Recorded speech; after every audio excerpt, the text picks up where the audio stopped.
Si Toya Senji ay isang babagsaking estudyante sa high school na todo effort para lang makapasa sa national exams at maiwasan na habang buhay mapunta sa pagtatrabaho sa isang fast food job. Pero habang todo effort siyang mag-focus at mag-aral, abala naman ang kanyang mga kaklase sa kalokohan at usapan tungkol sa sunod-sunod na killings na nangyayari kamakailan sa lungsod, at ayon sa mga balita, tuwing may biktimang pinapatay ay may mga taong nagsasabing may nakikitang petals sa paligid kaya nagsisimula ng isipin ng lahat na may koneksyon ang mga petals sa serial killer, pero walang pakialam si Toya sa mga iyon. Ilang sandali pa, pumasok ang homeroom teacher at hiningi ang atensyon ng klase dahil may ipapakilala siyang bagong estudyante. Ngunit nang tawagin niya ito ay tuluyan nitong binaliwala ang guro at ang buong klase at diretsyong lumapit kay Toya para ipakilala ang sarili bilang si Heido. At walang ideya si Toya kung bakit siya pinapansin ng random na babaeng ito pero alam niyang mas mabuting huwag siyang madamay sa mga parang crazy main character na eksena, at mukha talaga itong textbook MC kaya nagbigay lang siya ng half-ass na sagot at bumalik sa pag-aaral, umupo ang babae sa tabi niya at hindi na siya kinausap sa buong klase. Ngunit matapos ang klase at pauwi na si Toya, hinanap siya nito at tumalon sa railing malapit sa kanya saka gumawa ng isang backflip na mas lalong hindi kailangan kumpara sa ginagawa ni Leon Kennedy. Kaya natural na nalito si Toya dahil hindi pa rin niya alam kung bakit sobrang interesado sa kanya ang transfer student na ito. Pero bago pa niya matapos isipin iyon ay hinawakan ni Heido ang kanyang mukha at tumingin ng diretso sa kanyang mga mata. Naikinagulat ni Toya kaya umiwas siya at sinabing kailangan na niyang pumunta sa cram school bago umalis. At habang papalayo siya ay tumawag si Heido sa isang taong nagngangalang Noman at sinabing tama siya tungkol sa nakita niyang tingin sa mga mata ni Toya. At dahil sa iisang linyang iyon ay opisyal nang nadamay si Toya sa plot at wala na siyang magagawa pa. Samantala sa isang madilim na eskinita sa lungsod ay may isang baliw na lalaki ang umaatake sa isang babae gamit ang butcher's knife habang sinasabing gagawin niya itong masarap na pagkain. At nagkataon na ang eskinitang iyon ay malapit lamang sa cram school na pinupuntahan ni Toya kaya mukhang hindi na maganda ang takbo ng plot para sa kanya.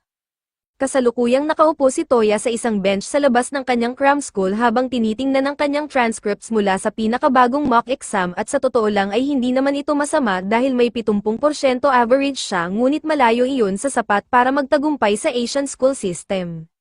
Kaya itinapon niya ang kanyang transcript sa inis at naupo na lang habang hinihiling na sana ay mayroon siyang kahit anong talent. Kahit ano basta hindi siya manatiling useless na tao habang buhay. Pero kahit gaano niya gustuhin ang talento ay alam niyang hindi ito basta-basta bumabagsak mula sa langit kaya wala siyang makukuha sa simpleng pagnanais. Kasabay nito, malapit sa eskinita ay may dalawang pulis na ipinatawag upang mag-imbestiga dahil may ilang tao ang nagulat na may narinig silang sigaw ng isang babae mula sa lugar na iyon, ngunit hanggang ngayon ay wala pa silang nakikitang kahit ano, at maya-maya ay napansin nila ang isang lalaking nakayuko sa sulok at inakala nilang lasing lamang ito. Kaya nilapitan ng isa sa mga pulis ang lalaki para tingnan kung ayos lang siya, ngunit sa labis nitong takot ay agad niyang napagtanto na kinakain pala ng lalaking iyon ang human remains ng babaeng kanina lang ay inatake, at mukhang ipinagmamalaki pa niya ito, kaya agad na naisip ng pulis na may mali sa pag-iisip ng taong ito at hinugot niya ang kanyang baril, handang paputukan ito anumang oras kung may gawin itong kainahinala. Makalipas ang ilang sandali, naglalakad pa uwi si Toya nang madaanan niya ang parehong eskinita. At ang unang bumungad sa kanya ay ang mga katawan ng dalawang pulis na putol ang ulo habang ang baliw na lalaki ay nakatayo roon na humahagalpak sa tawa, at doon pa lang ay malinaw ng tuluyan nang nadamay si Toya sa plot. Biglang sumulpot si Heido mula sa kung saan, at nang makita ang itsura ni Toya ay tinanong niya kung nagseselos ba siya. Sinasabi niyang kapag nakakakita ang isang tao ng talent ng iba ay karaniwan silang nakakaramdam ng tatlong bagay, paghanga, takot, o inggit, at iniisip niyang si Toya na desperadong magkaroon ng sariling talent ay tiyak na nakakaramdam ng inggit. Ngunit nahihirapan pa ring intindihin ni Toya ang nangyayari lalo na kung paano nalaman ni Heido na naroon siya. Pero biglang napansin ng lalaki silang dalawa at tila may history ito kay Heido. Sinasabi nitong dahil kay Heido ay nagawa niyang i-awaken ang kanyang talent at labis siyang nagpapasalamat dito. Ngunit baluktot ang kanyang paraan ng pagpapakita ng pasasalamat dahil sinabi niyang gagawin niyang susunod na pagkain si Heido. Saka siya sumugod sa kanilang dalawa ngunit kahit direkta niya silang tinitingnan ay nagawa pa ring hilahin ni Heido si Toya at magtago sa likod ng isang haligi bago pa man tumama sa lupa ang kutsilyo ni Fish. At ayon kay Noman ay posible iyon dahil sa kanyang computational predictions ngunit pinaalalahanan niya si Heido na tapusin na agad ang laban. Kaya iniabot ni Heido ang kanyang phone kay Toya at tinanong kung ano ang gagawin niya kung may isang item na kayang magbigay sa kanya ng talent mula sa kanyang past lives ng instant, na para kay Toya ay parang pangarap na matupad, ngunit may kapalit ito dahil ang item ay isang blade at para makuha ang talent ay kailangan mong saksakin ang sarili na parang isang depressed emo teenager, na hindi naman talaga ideal. Habang natutunton sila ni Fish, biglang sinaksak ni Heido ang sarili niyang leeg at inactivate ang kanyang past life talent bilang isang kunoichi. At habang ginagawa niya ito ay napansin ni Toya ang mga flower petals na bumubuhos mula sa kanyang katawan ngunit bago pa siya makapagtanong ay inatake na siya ni Fish kaya napilitan si Heido na ipagtanggol ang sarili gamit ang kanyang mga espada. At habang naglalaban sila ay kinausap ni Noman si Toya sa phone at ipinaliwanag na sa pamamagitan ng branch of reincarnation ay maaaring makuha ng isang tao ang talents mula sa kanilang past lives at ang mga taong nagtagumpay dito ay tinatawag na returners. At bilang mga returners ay parehong kayang gumawa ni na Fish at Heido ng superhuman feats na halata na, ngunit hindi pa rin maintindihan ni Toya ang tungkol sa petals kaya ipinagpatuloy ni Noman ang paliwanag at sinabing ang petals ang patunay na may nakuha ng talent mula sa dating buhay ang isang tao, dahil kahit ang pinakamahuhusay na henyo ay namamatay rin sa huli. At kapag nangyari iyon ay binibigyan sila ng panibagong buhay. Ngunit sa pamamagitan ng reincarnation ay posible nilang ma-access ang kanilang past skills. Pero dahil lamang naging talented ang isang tao sa nakaraang buhay ay hindi ibig sabihin na mabuti siyang tao. At dito nagmumula ang mga tulad ni Fish, dahil parehong mabuti at masama ay kayang i-awaken ang kanilang past life talent. Ngunit may posibilidad din na naging talentless bomb ka sa iyong nakaraang buhay kaya kung susubukan mong gamitin ang reincarnation ay mamamatay ka lang, na ibig sabihin ay kung gagamitin ni Toya ang blade ay may malaking chance na mamatay siya. Kaya tinanong siya ni Noman kung ganoon pa rin ba siya kadesperado na makakuha ng talent at inaasahan niyang matatakot ito at tatanggi, ngunit nagkamali siya dahil hindi niya inasahan kung gaano ka-insane si Toya. Samantala ay patuloy pa ring nakikipaglaban si Heido kay Fish at sinabi ni Fish na nadidismaya siya dahil para sa isang may talent ng isang legendary swordsman ay napaka-underwhelming ng kanyang skills. Naikinagalit ni Heido kaya nagdesisyon siyang gamitin ang isa sa kanyang ultimate moves na 8-hued corpse slash. At sa una ay tila handa si Fish dahil nagawa niyang harangin ang isang slash ngunit nakalimutan niya ang natitirang 7, kaya ilang sandali lang ay tinadtad siya at ang tanging natira sa kanya ay ang kanyang petals na unti-unting tinangay ng hangin. Matapos makumpirma ni Heido na patay na si Fish ay binalikan niya ang kanyang blade ngunit napansin niyang nawawala na si Toya kaya tinanong niya si Noman kung saan ito nagpunta. At ipinaliwanag ni Noman na kinuha ni Toya ang isa sa mga reincarnation blades at tumakbo palayo. At napangiti si Heido dahil iyon mismo ang inaasahan niyang mangyari dahil nag-aalala siyang baka wala itong lakas ng loob.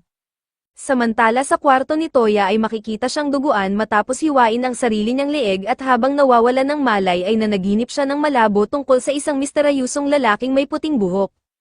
At nang magising siya ay umaga na at nandoon si Heido sa kanyang kwarto. Tinanong niya kung ano ang ginagawa nito roon ngunit napansin niya ang kanyang kamay na may tuyong dugo at doon sinabi ni Heido na matagumpay siyang naging isang returner, kahit na napakarami raw niyang ungol at daing habang natutulog kaya tinanong siya kung ano ang nangyari. Makalipas ang ilang sandali ay nakaupo sina Heido at Toya sa isang park bench at ipinaliwanag ni Toya na mayroon siyang nakatatandang kapatid na si Seiya na magaling sa lahat ng bagay at palaging pinapalibutan ng mga tao dahil isa itong prodigy na may maliwanag na kinabukasan habang siya ay napapabayaan dahil siya ay sobrang ordinaryo. Lahat ng ginagawa niya ay ikinukumpara sa kahangahangang performance ni Seiya at dahil lamang hindi siya nanalo ng gold medal sa foot race noong 6 na taong gulang siya ay tinawag na siya ng kanyang ama na isang disappointment. At mula noon ay desperado na siyang maabot ang pamantayang iniwan ni Seiya, ngunit sa kabila ng lahat ng talent ni Seiya ay tila napakababa ng kanyang health stat kaya siya ay nagkasakit at kalaunan ay namatay. At sa hindi malamang dahilan ay sinisi ng mga magulang si Toya sa pagkamatay nito kaya siya ay pinalaya sa bahay, kaya mula noon ay sinusubukan niyang patunayan sa kanila na mali sila sa pamamagitan ng pagkuha ng sarili niyang talent. Ngayon ay mas naiintindihan na ni Heido kung bakit sobrang desperado si Toya na magkaroon ng talent. Ngunit kulang pa ang salitang, desperado, dahil literal niyang sinubukan ang halos lahat ng skills na mayroon at hindi siya naging mahusay sa kahit isa. Kaya sinabi ni Heido na naiintindihan niya ang nararamdaman ni Toya dahil sa isang paraan ay katulad niya rin ito. Naikinalito ni Toya kaya magtatanong sana siya kung ano ang ibig nitong sabihin ngunit bago pa niya magawa iyon ay nakatanggap si Heido ng mensahe mula kay Numan na pinapapunta sila. At makalipas ang ilang minuto ay dumating sila sa kwarto ni Numan kung saan pa lang sa itsura ng lugar ay halatang hindi pa ito kailanman lumabas o nakahawak ng damo. Lalo na't hindi rin ito makalakad, at nakilala ni Toya ang boses nito bilang siya ring kausap sa phone kahapon. Habang tinanong naman ni Heido kung nasaan ang iba dahil napakaaliwalas at walang tao roon. Ipinaliwanag ni Numan na ang iba ay kasalukuyang nasa mga misyon upang talunin ang mga evil returners dahil iyon ang pangunahing tungkulin nila sa Forest of Greats. At dahil natural na may mga ganitong masasamang returners na lumilitaw paminsan-minsan ay responsibilidad nilang puksain ang mga ito agad bago pa makapaminsala sa publiko tulad ng ginawa ni Fish.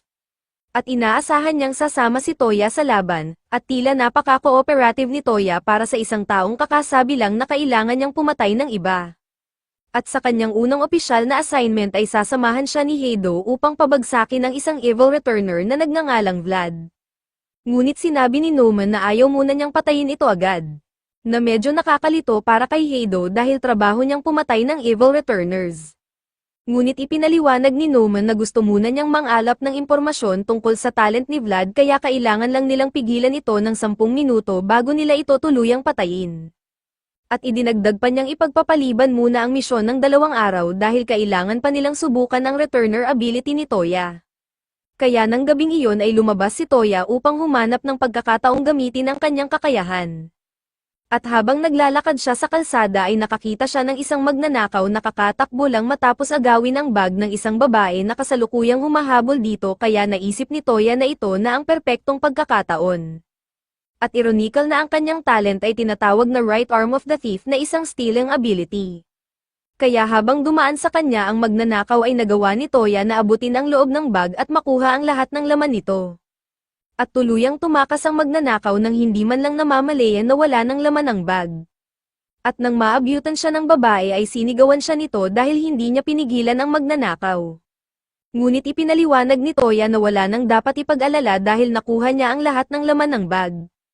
At noong una ay nagpasalamat ang babae ngunit bigla niyang naalala na Birkin bag iyon na mas mahal pa kaysa sa laman nito kaya muli siyang humabol sa magnanakaw. At ang ability ni Toya ay may effective range na 70 cm na isang malaking kahinaan dahil wala itong malinaw na combat capability, ngunit kung makalapit siya sa sapat na distansya upang activate ang kanyang talent ay kaya niyang baliin ang batas ng physics upang nakawin ang kahit ano na maabot niya kahit may harang pa. At hindi lamang ito limitado sa mga bagay kundi maaari rin itong gamitin sa iba pang paraan. Dahil sa maikling sandaling iyon, nagawa rin ni Toya na nakawin ang dugo mula sa mga ugat ng magnanakaw kaya agad itong bumagsak sa sahig, at sa unang tingin ay tila napakasamang uri ng kapangyarihan nito ngunit hanggat hindi ito ginagamit ni Toya para sa masamang layunin ay wala namang problema. Gayunpaman ay hindi returner ang lalaking iyon kundi isang ordinaryong magnanakaw lamang kaya parang sobra naman ang parusang kamatayan para sa pagnanakaw ng bag.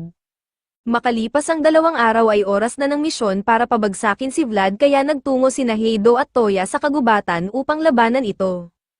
At kinailangan ni Toya na manatili sa likuran habang si Heido ang namunguna dahil wala pa siyang gaanong combat experience. At ang unang layunin ay patagalan lamang si Vlad ng 10 minuto upang makakalap ng impormasyon si Numan. Ngunit dahil sa kanyang talent na kayang maglabas ng napakaraming matutulis na spike mula sa lupa ay naging mahirap para kay Heido na umiwas habang nakikipaglaban kaya kalaunan ay natusok siya sa balikat at tuluyang napahina. At kahit malapit nang matapos ang 10 minuto ay sumuko na si Numan sa pagkuha ng impormasyon at inutusan si Toya na umatras bago pa siya mapatay. Ngunit hindi kayang iwan ni Toya si Heido sa ganoong sitwasyon kaya nang tangkain ni Vlad na tapusin si Heido ay biglang may braso na tumago sa kanyang dibdib na ikinagulat niya dahil dapat ay may pader na bato sa likod niya.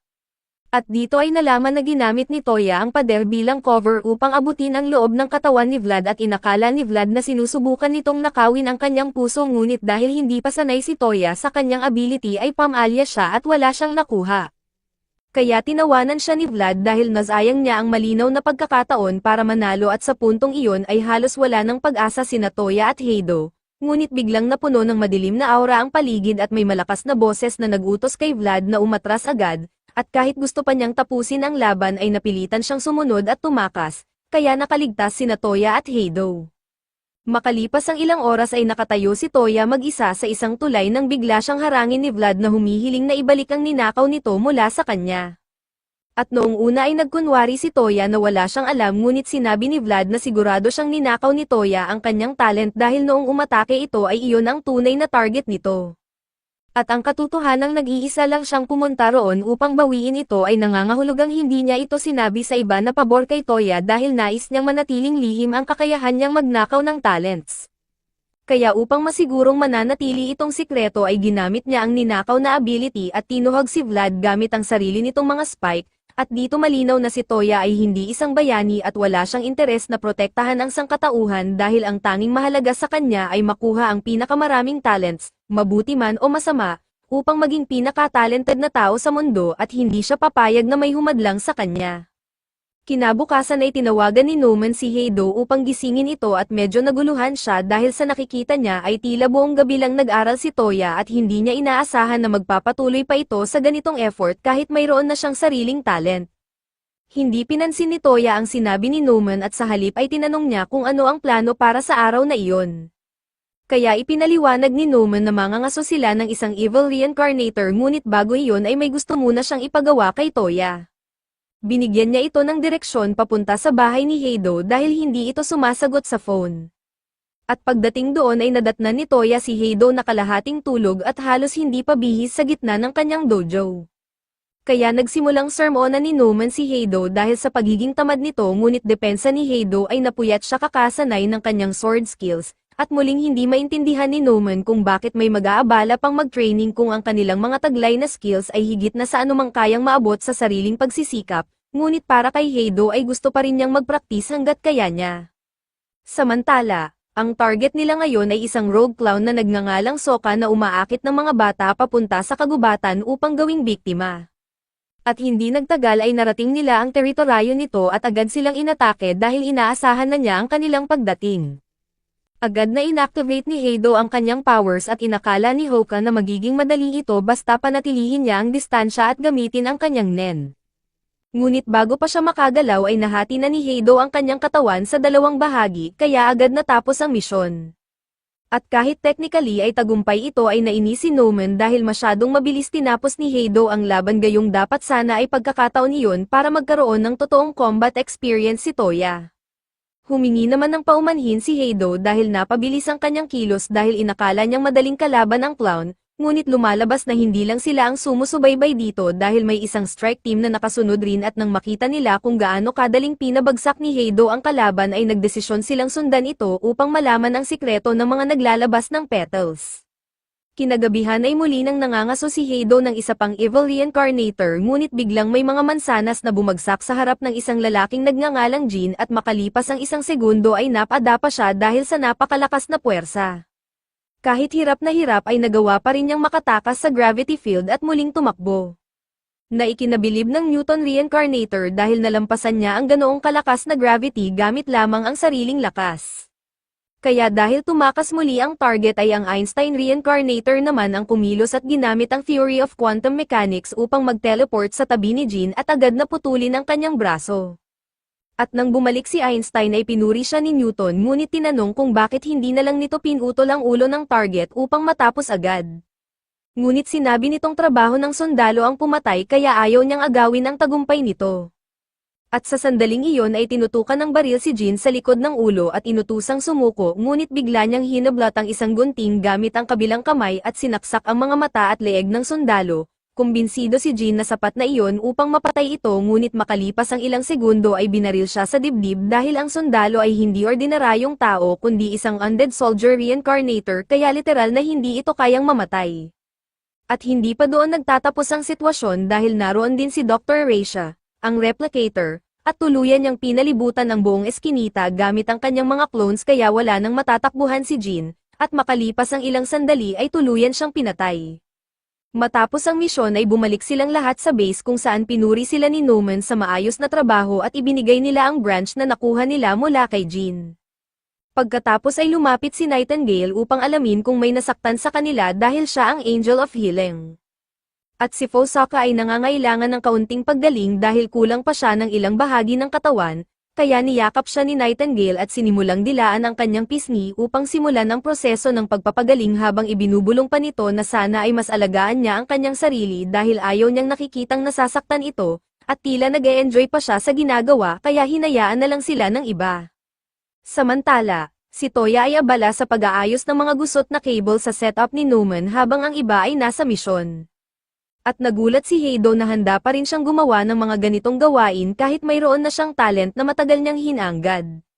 Ngunit sinabi ni Toya na gusto lang talaga niyang gumawa ng ganitong maliliit na tasks, at nagpapasalamat naman si Noman dahil wala siyang ibang mapakiusapan na tumulong sa kanya, at si Newton ay matagal nang naririnig ang tungkol kay Toya mula kay Noman kaya excited siyang makilala ito, ngunit hindi muna sila nakapag-formal introduction dahil abala ang lahat at si Nightingale ay patuloy pa ring nakadikit kay Fosaka kaya ipinagpaliban muna nila iyon.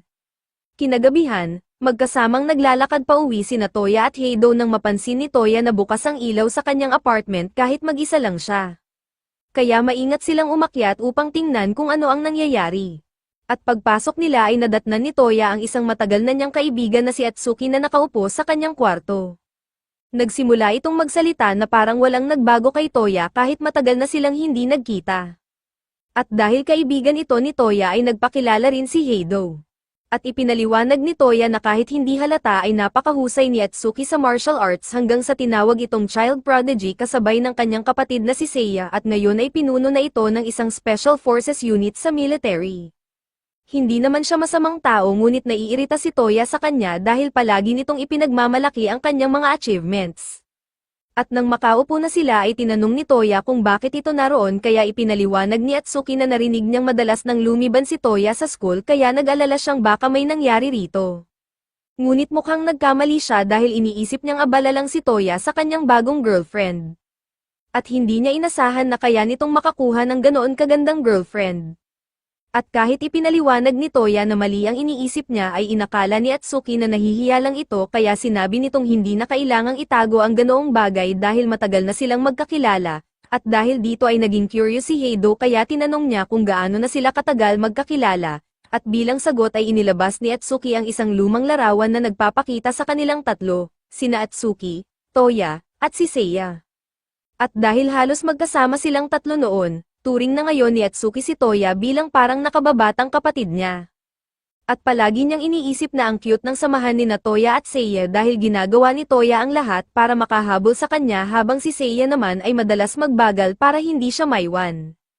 Kaya naisip niya kung paano kaya magre-react si Seiya kung makita niyang may girlfriend na ang kanyang kapatid, bagamat ng pag-isipan niya ay malamang hindi rin ito magbibigay pansin sa ganitong maliliit na bagay dahil sobrang abala ito noon, na tila isang curse of the talented, at sa tingin niya ay hindi rin maiintindihan ni Toya ang ibig niyang sabihin. Sa huli ay nagpaalam na siya dahil ayaw na niyang makaistorbo pa sa oras ni Toya kasama ang girlfriend nito.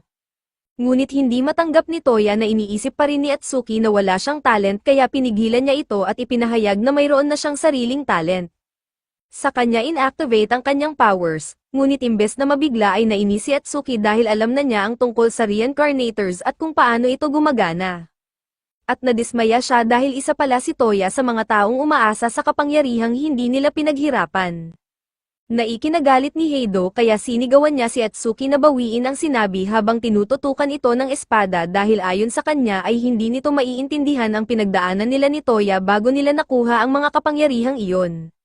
Ngunit sinabi ni Atsuki na puro dahilan lang iyon ng isang useless loser, at nang marinig ni Heido ang salitang iyon ay tuluyan siyang nag-init at sinubukang atakihin ito, ngunit hindi biro ang martial arts ni Atsuki kaya madali niyang naiwasan ang atake at pinabagsak si Heido bago ito ipitin sa lupa, at sinabi niyang maswerte ito dahil girlfriend ito ni Toya kaya hindi niya ito sinaktan ng husto, at kahit si Toya ay walang masabi dahil totoo namang sinubukan siyang patayin ni Heido.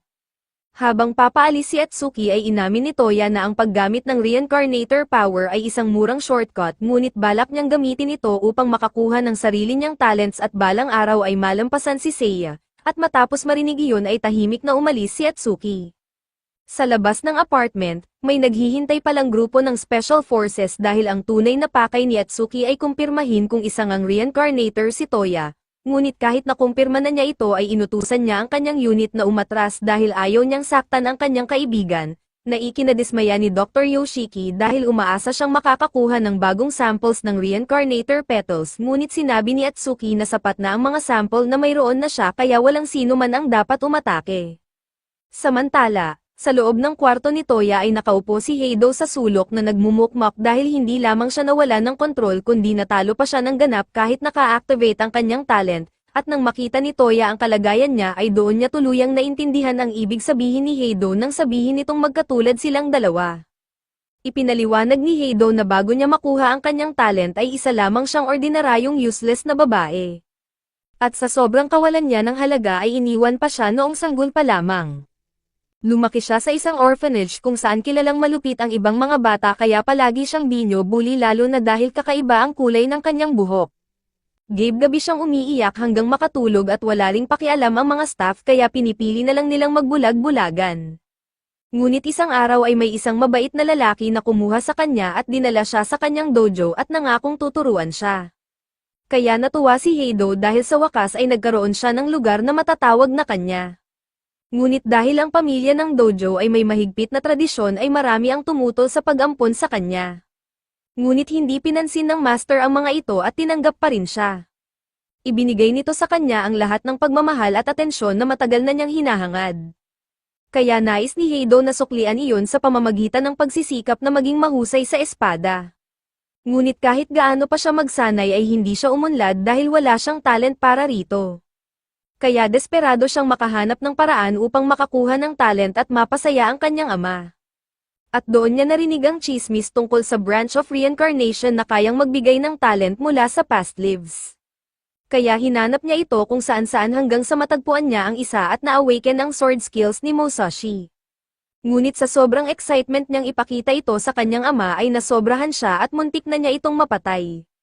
Nakaligtas man ito ay napilaya naman at hindi na muling makahawak ng espada kaya nagsara ang dojo at pinalayas siya ng pamilya dahil sa kanyang ginawa, ngunit ayaw niyang doon na magtapos ang lahat kaya plano niyang itama ang lahat sa pamamagitan ng pagiging isang full reincarnator at muling pagbubukas ng dojo para sa kanyang ama, na ikinagulat ni Toya dahil ngayon niya lang narinig ang tungkol sa full reincarnator kaya wala siyang ideya kung ano iyon.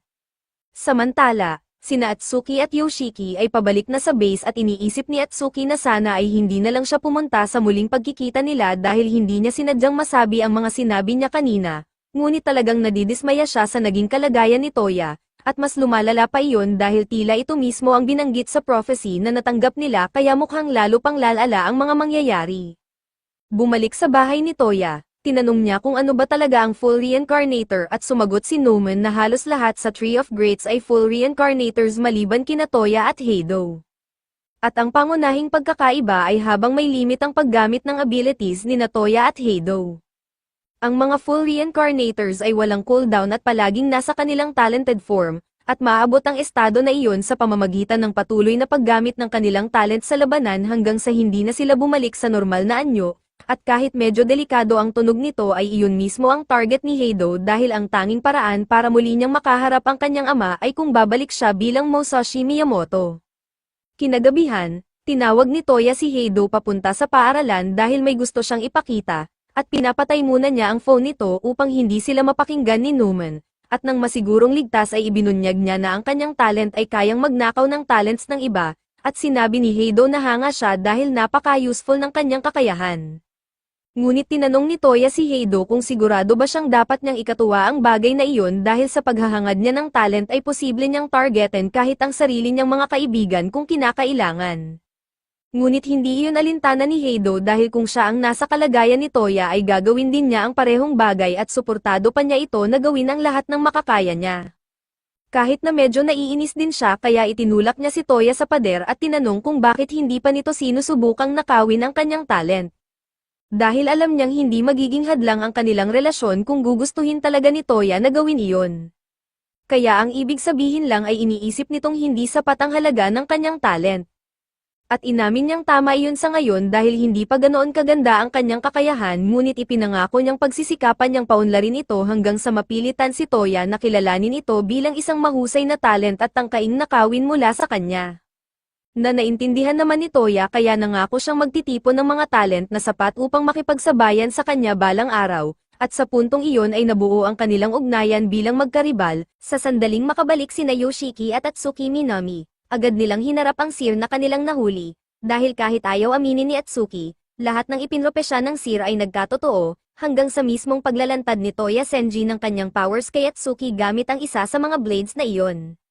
Sinubukan ni Yoshiki na i-analyze ang blade upang malaman kung ano ang materyales nito, ngunit hanggang ngayon ay wala silang nakukuhang sagot, kaya plano nilang pilitin ang Seer na ibigay ang mga impormasyong kailangan nila sa kahit anong paraan. Nakakatawa para sa Seer ang banta ng torture, dahil kahit sila ay isang specialized Black Ops unit na may talent na kapantay ng mga dakila sa kasaysayan, wala pa rin silang laban sa kung ano ang darating, dahil tao lamang sila na nakatali sa batas ng physics, hindi tulad ng mga reincarnators. Sa katunayan, siya mismo ang pumili na mahuli nila siya, kaya imposibleng mapigilan nila siya laban sa kanyang kagustuhan kahit gustuhin pa nila. Gayunpaman, pumayag siyang magbigay ng kaunting impormasyon. Una, sinabi niyang tatayo siya at lalabas sa silid na iyon ng ganap na walang pinsala, at pangalawa, ibabalik ng kanyang king ang mga sinaunang calamities. Habang sinasabi niya ito, kusang naputol ang mga kadena sa kanyang mga kamay at agad nagpaputok ang mga sundalo upang subukang pigilan siya, ngunit matapos mawala ang alikabok, nananatili siyang ganap na maayos. Agad sumugod si Atsuki at pinutol ng malinis ang braso ng Seer, kinukutya siya sa pag-angkin na makakaalis siya ng walang pinsala. Ngunit sa kanyang pagkabigla, buo pa rin ang braso ng Seer na parabang walang nangyari, kaya tunay ngang wala siyang natamong pinsala. Pagkatapos nito, casual na naglakad palayo ang Seer, ngunit inutusan ni Atsuki ang kanyang mga tauhan na huwag na siyang pigilan dahil malinaw na wala sa kanila ang kayang huminto sa kanya ng walang casualties.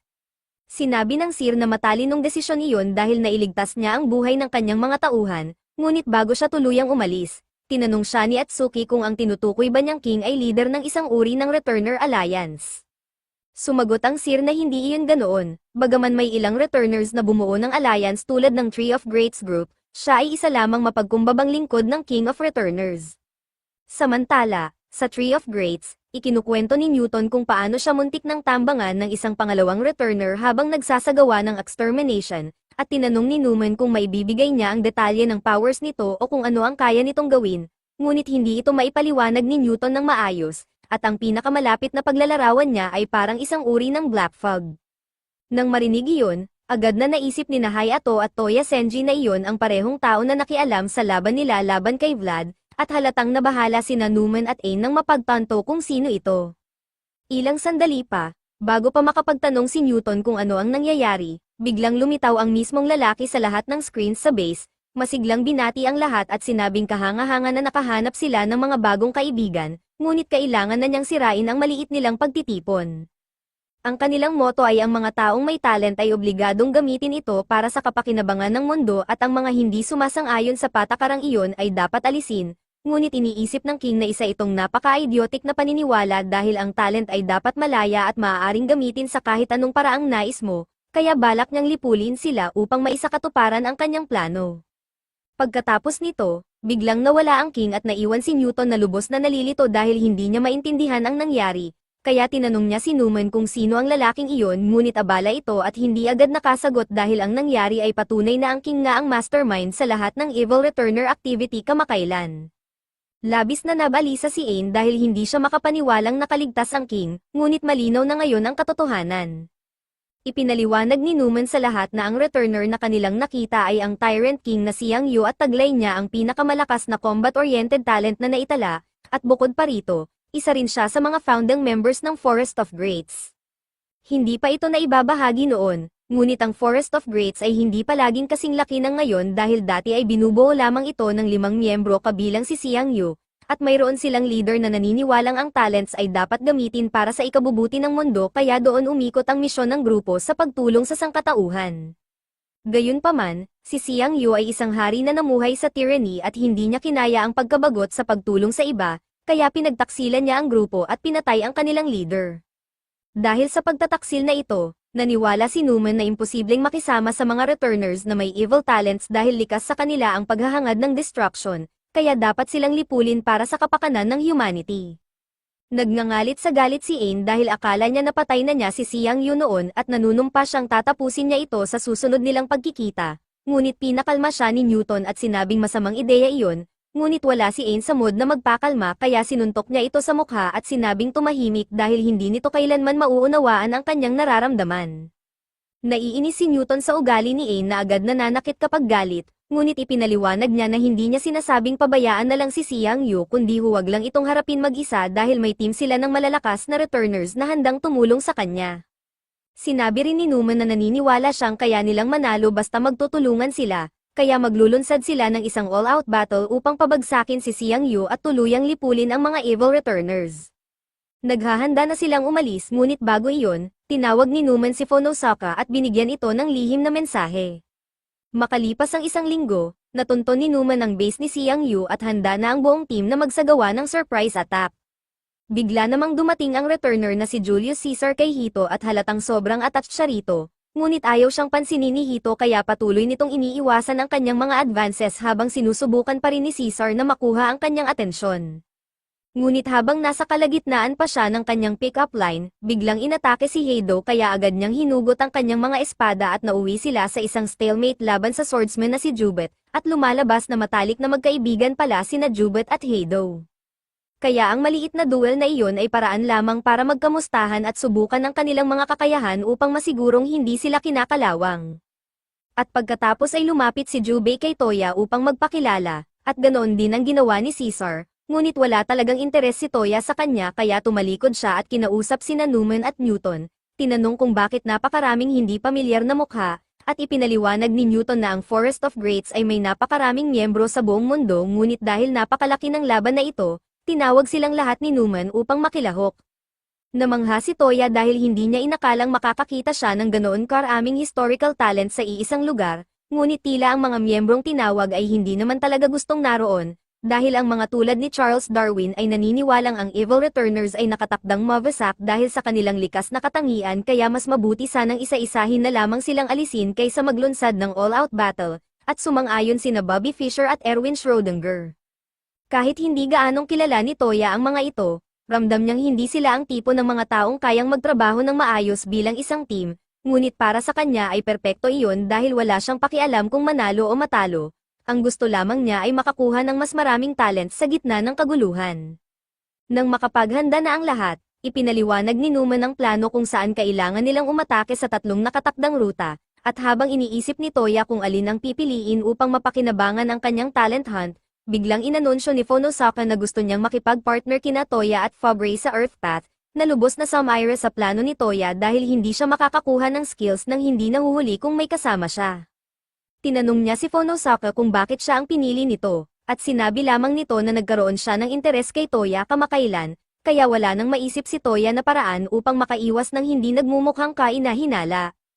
Habang magsisimula na ang misyon, nagtipon silang lahat sa harap ng gate at nagbabala si Newman na mag-ingat dahil haharap sila sa ilan sa pinakamalalakas na villain sa kasaysayan, at sina Hito at Jubei ang napiling manguna sa paglusob. Habang dumaraan si Heido kay Toya na halatang kinakabahan pa rin dahil sa kanyang kapareha, sinabi nito na magiging mas malakas siya bago pa makarating si Toya sa pintuan ng kastilyo kaya mapipilitan itong subukang nakawin ang kanyang talent. Pagkatapos nito, winasak ni na Jubei at Hito ang gate at sumugod papasok, kaya oras na rin para sumunod ang iba pang team, habang ang Wright sisters ay lumipad at dinala ang isa sa mga satellite ni Newman upang makapagsimula siya sa kanyang calculations, at habang ginagawa niya iyon ay pumasok na ang mga team sa compound. Habang tumatakbo si Toya kasama si Phonosaka, napansin nito na tila may iniisip si Toya kaya inakala niyang nag-aalala ito para kay Hito dahil mukhang malapit ang dalawa at natural lamang isipin na sila ay magkasintahan. Ngunit medyo nabigla si Toya sa sinabi nito at nilinaw niyang wala silang espesyal na relasyon ni Hito. Gayunpaman, napaisip si Toya kung may namamagitan ba kina Phonosaka at Nightingale dahil tila nagiging hindi angkop ang kanilang kilos kapag magkasama sila, ngunit bago pa makasagot si Phonosaka, napagtanto ni Toya na nakagawa siya ng malaking pagkakamali kaya agad niyang binawi ang kanyang tanong. Hanggang ngayon ay maingat niyang iniiwasan ang pakikialam sa personal na buhay ng mga miyembro ng Forest of Greats dahil ayaw niyang ma-attach sa kanila at magdalawang isip pagdating ng oras na nakawin ang kanilang talent, ngunit muntik na siyang madulas. Makalipas ang ilang sandali, isang higanteng kamay ang lumabas mula sa kagubatan at sinubukang dakmain si Toya, ngunit nahila siya ni Phonosaka papalayo sa tamang oras, at kahit ligtas sila sa ngayon, kailangan pa rin nilang harapin ang grupong iyon, at mukhang magiging mahirap kalabanin ang Strangler. Ang iba pang returners ay tila nahaharap din sa katulad na sitwasyon, ngunit hindi nag-aalala si Newman dahil sigurado siyang kakayanin nila ito. Nakalaban ni Erwin Schrödinger ang Wild Bill Returner, isang sharpshooter mula sa Wild West, at agad siyang nabaril sa ulo at napatay, ngunit makalipas ang ilang sandali ay bigla siyang lumitaw sa likod nito, at hindi maintindihan ni Bill ang nangyari dahil sigurado siyang nabaril niya ito, at kinumpirma rin iyon ni Schrödinger. Ngunit dahil sa kanyang ability, kahit nabaril siya sa ulo ay may alternate universe kung saan hindi iyon nangyari kaya lumipat lamang siya roon. Ang kanyang power ay nagbibigay sa kanya ng kakayahang manipulahin ang probability ng anumang kinalabasan, halimbawa kahit hindi siya magaling sa pagbaril ay maaari niyang piliin ang reality kung saan tumama siya ng perpektong headshot sa pamamagitan ng swerte kaya halos hindi siya pumapalya. Samantala, si Charles Darwin ay nakalaban ng Red Reaper, isang returner na may mga kuko na kayang pumutol sa kahit ano, ngunit hindi lamang ang Reaper ang may ganitong kakayahan dahil ang ability ni Darwin ay nagbibigay daan upang mag-evolve siya ng anumang traits na kailangan upang manalo sa laban kaya hindi magiging problema ang talunin ito. Gayon din, sina Bobby Fischer at ang iba pa ay hindi rin nahihirapan, ngunit nagsisimula ng mainis si Hito dahil inaagaw ni Jubei ang lahat ng malalakas na kalaban bago pa siya makalaban. Samantala, nahihirapan sina Toya at Fabre dahil masyadong malakas ang Strangler para sa kanila, at sa sandaling iyon ay sinabi ni Phonosaka kay Toya na magpatuloy at iwan siya, na ikinagulat ni Toya, ngunit ipinaliwanag ni Phonosaka na ang mahalaga ay manalo sila sa kabuuan ng laban. Kinuha niya ang kanyang baril at nagsimulang magpaputok sa mga kalaban bago naghagis ng granada sa Strangler, ngunit hindi ito gaanong nakaapekto dahil sinalo lamang nito ang pagsabog at dumiretso kay Phonosaka. Ngunit sa huling sandali ay sumugod si Toya upang iligtas siya at handa nang gamitin ang kanyang ability nang biglang bumagsak at namatay ang Strangler. Hindi maintindihan ni Toya ang nangyari kaya ipinaliwanag ni Phonosaka na gawa iyon ni Fabre, ang returner na may talent ng stealth, at dahil kaya nitong itago ang lahat ng galaw nito sa paningin ng iba ay nagawa nitong tusukin ang Strangler ng nakamamatay na lason upang mapatay ito. Sa isip ni Toya, napaisip siya kung gaano kaganda kung makukuha niya ang talent na iyon para sa sarili niya, ngunit kailangan muna niyang makahanap ng paraan para mahuli ng hindi handa ang isang invisible talent holder. Kasabay nito, tumawag si Phonosaka kay Newman at tinanong kung sigurado ba siyang gusto nitong bantayan niya si Toya dahil sa tingin niya ay mapagkakatiwalaan naman ito sa ngayon, ngunit matagal nang pinaghihinalaan ni Newman si Toya dahil masyado itong interesado sa talents ng iba at madalas nitong pinapatay ang kanyang phone upang umiwas sa surveillance. Kaya iniisip niyang baka nagtatrabaho ito para kay Xiang Yu.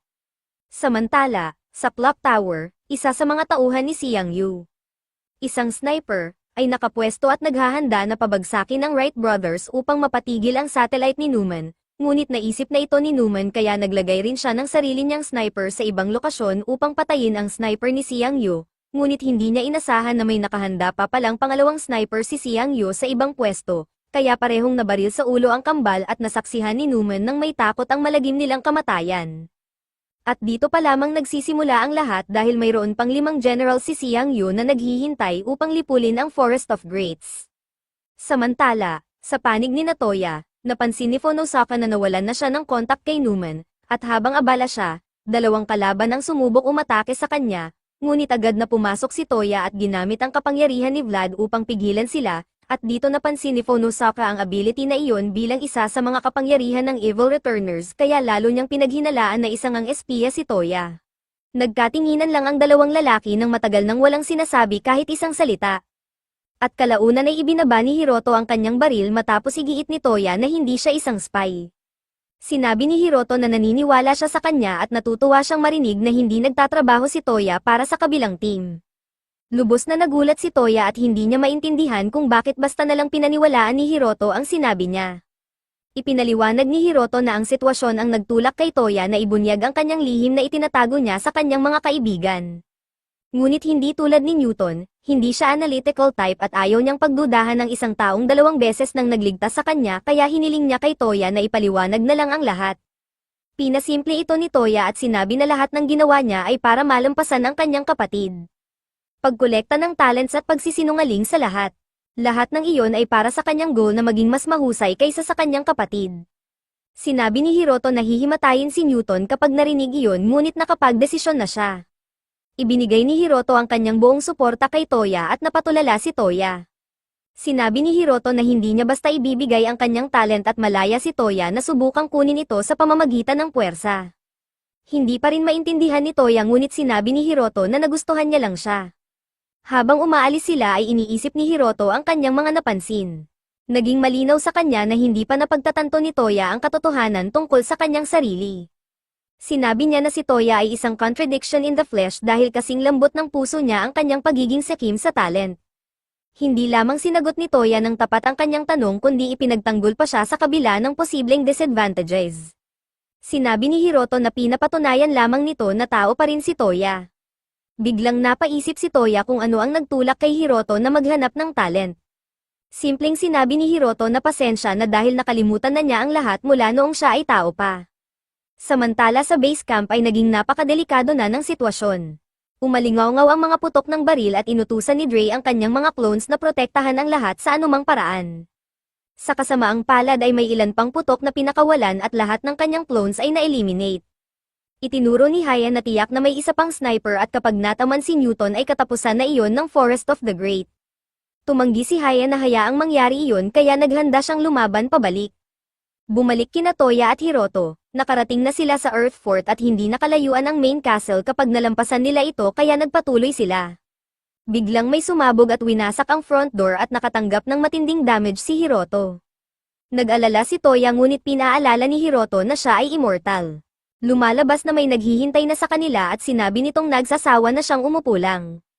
Lumabas ang lalaking nagngangalang Rodel at idineklara na oras na para sa kanilang mutual annihilation. Sinabi ni Hiroto kay Toya na huwag makialam sa laban dahil agad niyang naramdaman na si Rodel the Phoenix ay narito para sa kanya. Samantala kay Haya ay nakita niyang natuntun na niya ang kalaban. Ginamit niya ang kanyang talent na White Hell upang baguhin muli ang kanyang paligid. Sinabi ni Haya na matagumpay niyang nahatak ang kalaban papasok at ang kailangan na lang niyang gawin ay alisin ito. Nagduda siya kung tama ang kanyang nakita ngunit napagpasyahan niyang imposible iyon. Sinubukan niyang mag-focus sa kanyang kalaban ngunit hindi na niya ito mahanap. At bigla na lamang itong lumitaw sa tabi niya at itinuro na medyo masyadong mahaba ang kanyang barrel. Ipinaliwanag niya na nagiging helpless siya kapag may lumapit ng malapitan. At dagdag pa niya ay masyado siyang umaasa sa kanyang scope. Samantalang sa mga talent tulad ng sa kanya ay sapat na ang iron sights. Lubos siyang nagulat at hindi niya maintindihan kung bakit gugustuhin ng isang sniper na lumapit ng ganito kalapit. Naintriga ang lalaki sa kanyang talent dahil nakagawa siya ng isang dimension of compressed consciousness kung saan habang nasa loob nito ay bumabagal hanggang sa halos tumigil ang daloy ng oras sa labas. Napansin ni Haya ang mga puting balahibo na nahuhulog mula sa kanya kaya naisip niyang baka ang pangalan nito ay Hathcock. Kinumpirma niya ito at binati si Haya. Sinabi niyang magiging napakalaki ng kanilang laban kaya magsisimula silang muli. Lalayo siya ng 2,000 feet at hindi sila maaaring bumaril bago siya makarating doon. Lalo pang nalito si Haya at itinuro na isa siyang legendary hero ng Vietnam War na tinatawag na White Feather Hathcock. Ibig sabihin isa siyang great class returner kaya hinihingi niyang ipaliwanag kung ano ang ginagawa nito kasama ang Army of the Sinners. Sinabi nitong huwag siyang mag-alala dahil maiintindihan niya rin pagkatapos ng kanilang duel. Bumalik sa ating bida, itinuro ni Toya na si Rodel ay isang kilalang piloto at hindi isang kriminal kaya nagtataka siya kung ano ang ginagawa ng isang nuncer sa army ni Yang. Akala niya ay puro criminal returners lamang ang nasa Army of Sinners. Tinanong ni Rodel kung si Toya ba ang kanyang pangalan at hindi maintindihan ni Toya kung paano alam ng lalaking ito ang kanyang pangalan. Bigla na lamang silang nagulat nang barilin ni Rodel si Hiroto diretso sa mukha. Gumanti si Hiroto ngunit walang tinamong damage si Rodel mula sa kanyang attack. Sinabi lamang ni Rodel kay Toya na manood ng mabuti dahil malapit nang maging malinaw ang lahat. Sinabi niyang lahat ng sagot ay makikita sa battlefield at inactivate niya ang Jericho Trumpets. Ang kanyang ability ay nagpaulan ng dumb bombs at ang buong katawan ni Hiroto ay eviscerated. Humanga si Rodel nang makita ang regeneration ni Hiroto at naunawaan niya kung paano gumagana ang kanyang immortality. Kahanga-hanga ito ngunit sa kanyang opinyon ay hindi ito tunay na immortality. Sinabi ni Hiroto na walang halaga ang salita at ang mga tulad nila ay nag-uusap gamit ang bala. Hindi na kailangang ulitin pa iyon kay Rudel kaya sinabi nitong mag-uusap sila ng maayos at inilabas niya ang kanyang weapon. Nanunood si Toya sa malapit at iniisip na ito ay isang laban sa pagitan ng dalawang immortals. Ang problema lamang ay ang malaking agwat sa kanilang power. Sa kasamaang palad si Hiroto ay gumagamit lamang ng firearms at grenades. Hindi tulad ni Rudel na may malakas na machine gun at nakakatakot na mga bomba. Naging sobrang one-sided ang laban habang ginagamit ni Rudel ang kanyang buong arsenal upang pigilan si Hiroto na makagawa ng kahit anong counterattack. Naisip ni Toya na ang tanging makakapagpabago sa laban na ito ay ang full stealth ability ni Fabre. Sa ibang lugar ay makikitang naligaw si Fabre at napasubo sa problema nang makita siya ng dalawang misteryosong sinners sa malapit. Pinaalalahanan ni Fabre ang sarili na imposibleng makita siya kaya ang pagtingin nila sa direksyong iyon ay maaaring nagkataon lamang. Walang makakadetect sa kanya kaya dapat ay ligtas siya. Ngunit nagulat si Fabre nang mapilitan siyang umiwas sa isang attack, nakakagulat dahil alam ng babae ang lahat tungkol kay Fabre at sa kanyang ability. Ang kanyang full stealth ay hindi lamang siya ginagawang invisible kundi tinatakpan din ang bawat tunog na kanyang ginagawa. Ipinakilala ng babae ang kanyang sarili bilang Hitler at sinabi na ang tahimik na lalaki ay si P, at ipinaliwanag niya na alam niya kung ano ang iniisip ni Fabre. Nag-iisip ngayon si Fabre kung paano nila nalalaman ang kanyang talent at kung bakit hindi gumagana sa kanila ang kanyang stealth ability. Ibinunyag ni Hitler na ang kanyang talent ay tinatawag na mastermind at pinapayagan siyang maintindihan at ma-decode ang abilities ng kahit sino. Hindi lang ang kay Fabre ang alam niya dahil natukoy na rin niya ang abilities ni na Darwin, Schrödinger, Fisher at Einstein, maging ang talents at past lives ng lahat ng miyembro ng Force of the Great ay na-decode na rin. In-assess ni Fabre ang sitwasyon at naisip niyang ang maliit na babae ang may talent na nagde-decode ng abilities habang ang higanteng si Paul ang malamang na nagne-negate ng kanyang stealth.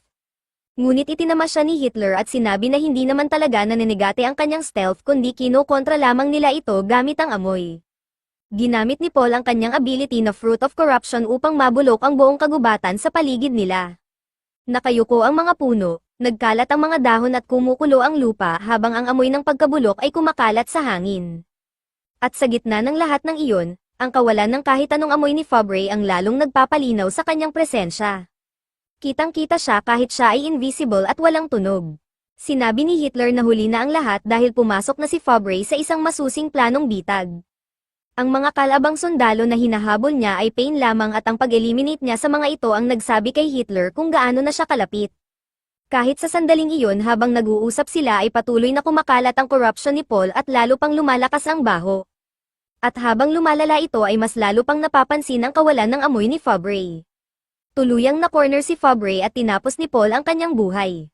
Sinabi ni Hitler na sayang dahil invisible pa rin si Fabre kahit sa kanyang kamatayan at pagkatapos ay umalis na ang dalawa.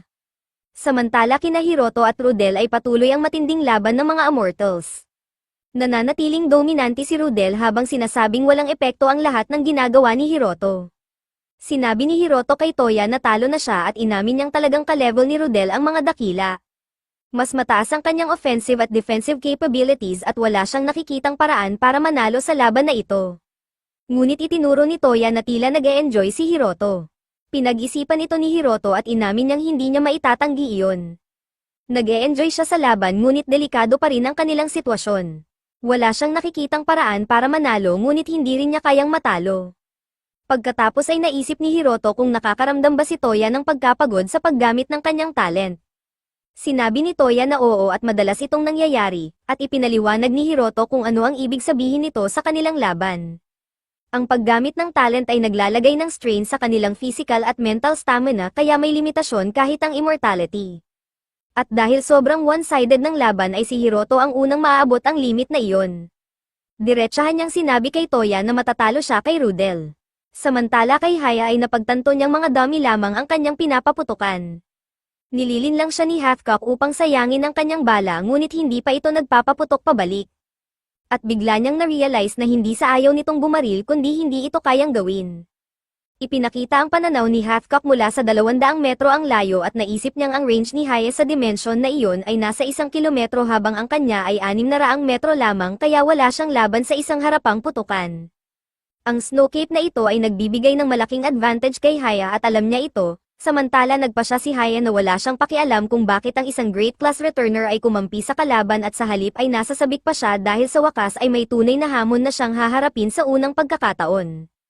Hindi mapigilan ni Haya ang kanyang excitement at sabik siyang makita kung paano makakalabas si Hathcock sa sitwasyong iyon. Ngunit agad ding nawala ang kanyang kasiyahan nang basta na lamang sumuko si Hathcock. Alam niyang malaki ang kanyang disadvantage ngunit hindi niya inasahang susuko ito nang walang laban. Sinira nito ang lahat ng saya kaya gusto niya itong pahirapan.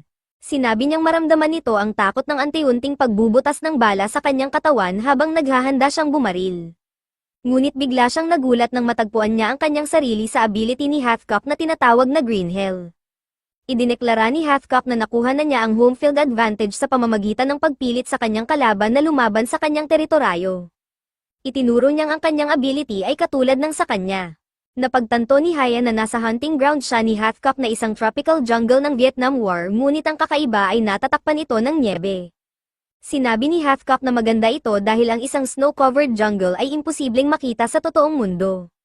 Nag-overlap ang kanilang talents at naging patas ang laban. Sinabi niyang nakaka-adrenaline ito at tinanggal ang kanyang hood upang ipakita rin iyon.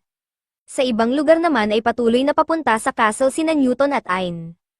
Nag-aalala si Ayn dahil hindi niya magamit ang kanyang ability dito ngunit sinabi ni Newton na huwag siyang mag-alala dahil hindi sila lalaban sa harapan at ang kanilang tungkulin ay magbigay ng support mula sa likod.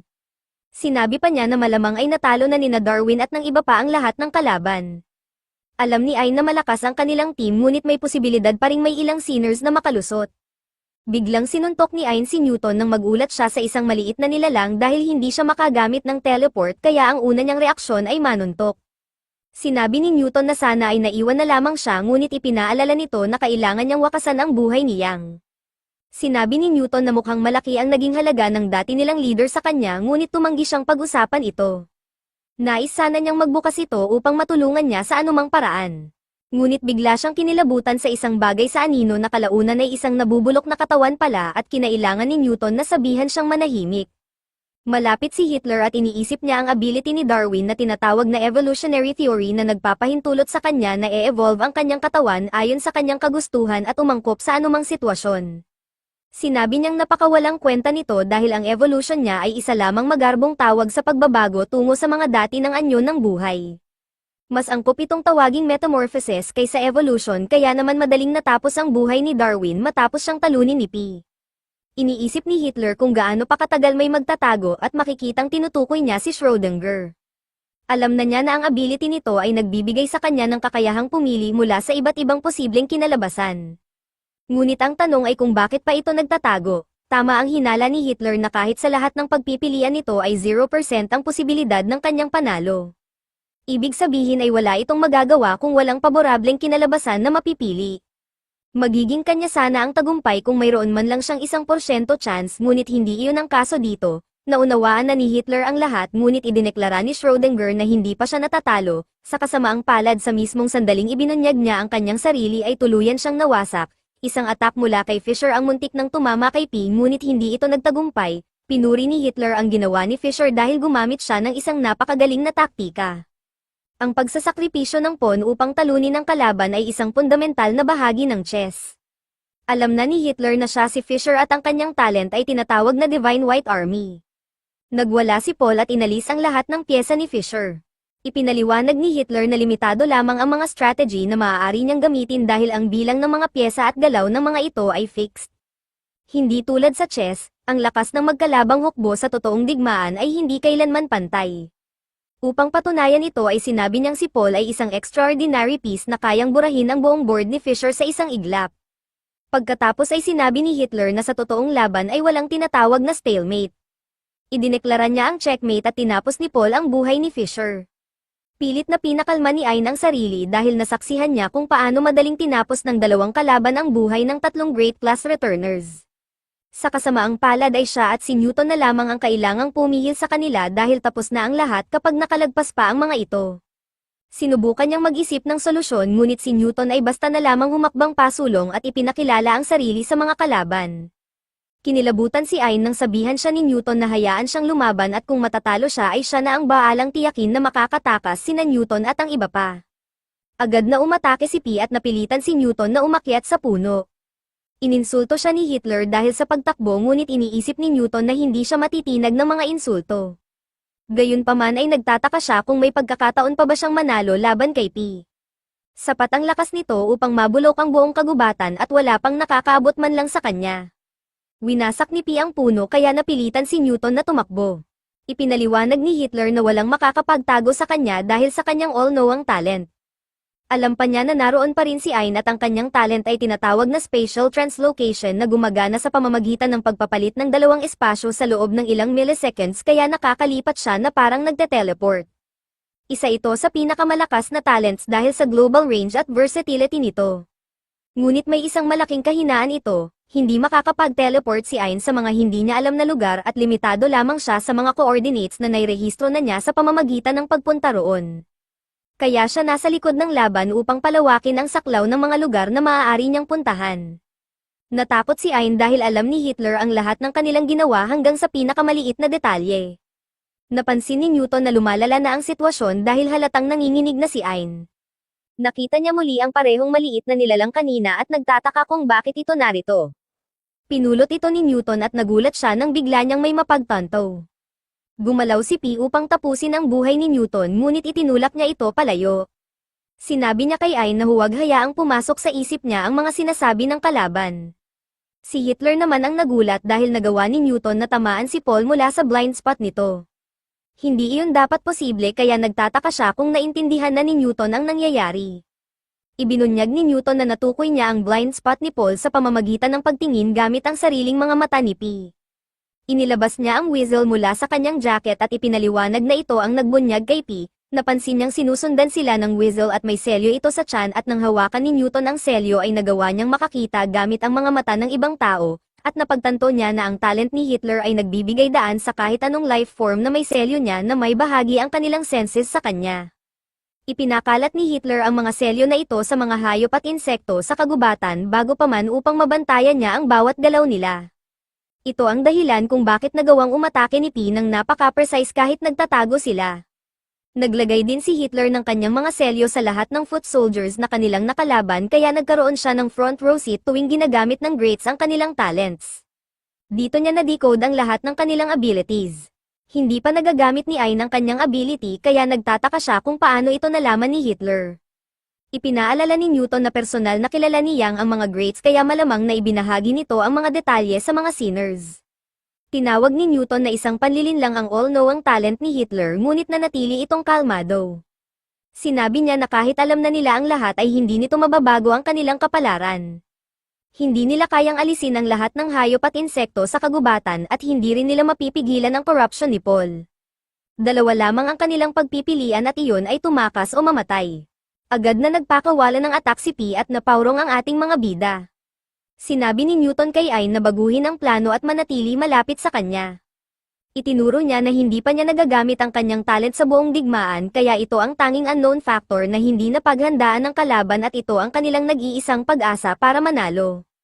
Samantala sa kabilang panig ay patuloy na tumatanggap ng matinding damage si Hiroto at naghagis siya ng isang bomba pabalik kay Rudel. Humanga si Rudel dahil itinapon ni Hiroto ang isang 250 kilo na bomba na parang wala lang. Nagpatuloy ang kanilang matinding laban at inamin ni Rudel na mahusay lumaban si Hiroto bilang isang immortal.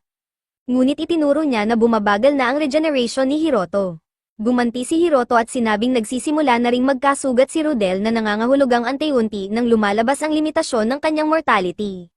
Nanunood si Toya na lubos na naguguluhan dahil tila wala nang iniisip si Hiroto kundi sumugod ng walang pakundangan, umaatake siya ng walang plano at gumagamit lamang ng kanyang rifles at mga kamao. Hindi ito ang nakasanayan niya kaya hindi maintindihan ni Toya kung ano ang nangyari sa malamig ang ulo na sundalong kilala niya, pagkatapos ay ipinaliwanag ni Toya kung ano ang naaalala niya mula sa kanyang nakaraan.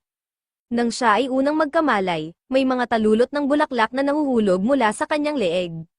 Kakaiba man, alam niyang nagising na ang kanyang talento.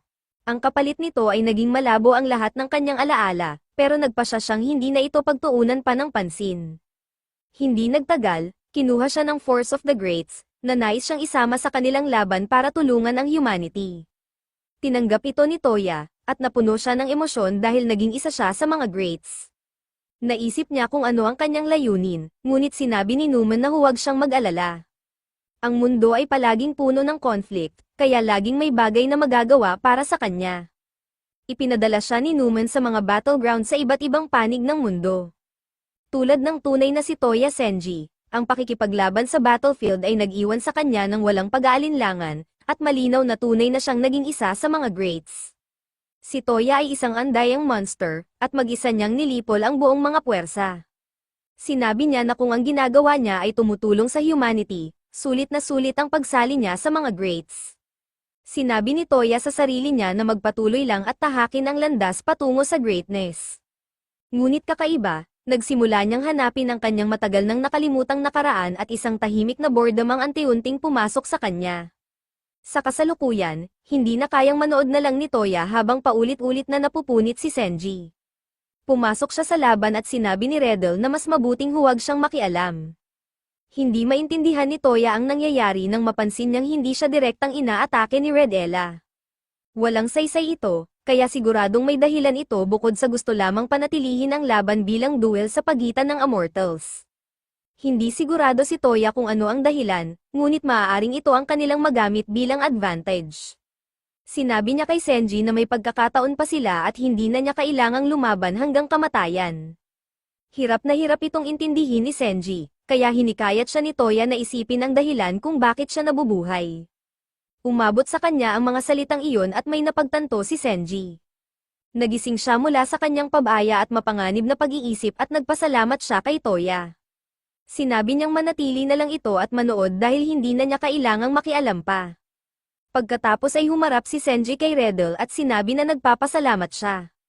Ang laban na ito ang sa wakas ay tumulong sa kanya upang maintindihan kung ano ang bumabagabag sa kanya. Napagtanto niya na hindi siya kailanman tunay na naging isa sa mga greats at hindi niya kailanman ginustong tulungan ang humanity. Ang tanging nais niya ay makipaglaban sa isang brutal at tapat na labanan tulad nito kung saan parehong pinupudpod ng dalawang mandirigma ang isa't isa hanggang sa wala nang matira. Sinabi ni Riddle na ganoon din ang nararamdaman niya, at iyon mismo ang dahilan kung bakit pinili niyang labanan ang Forest of the Greats. Alam niyang magagarantiyahan nito ang isang laban-laban sa isa sa mga greats. Sinabi niya kay Hiroshi na huwag mag-alala dahil natural lamang ang paghahangad sa thrill ng labanan. Ang ideya na ang mga great ay dapat may conviction at ambition ay ganap na walang saysay.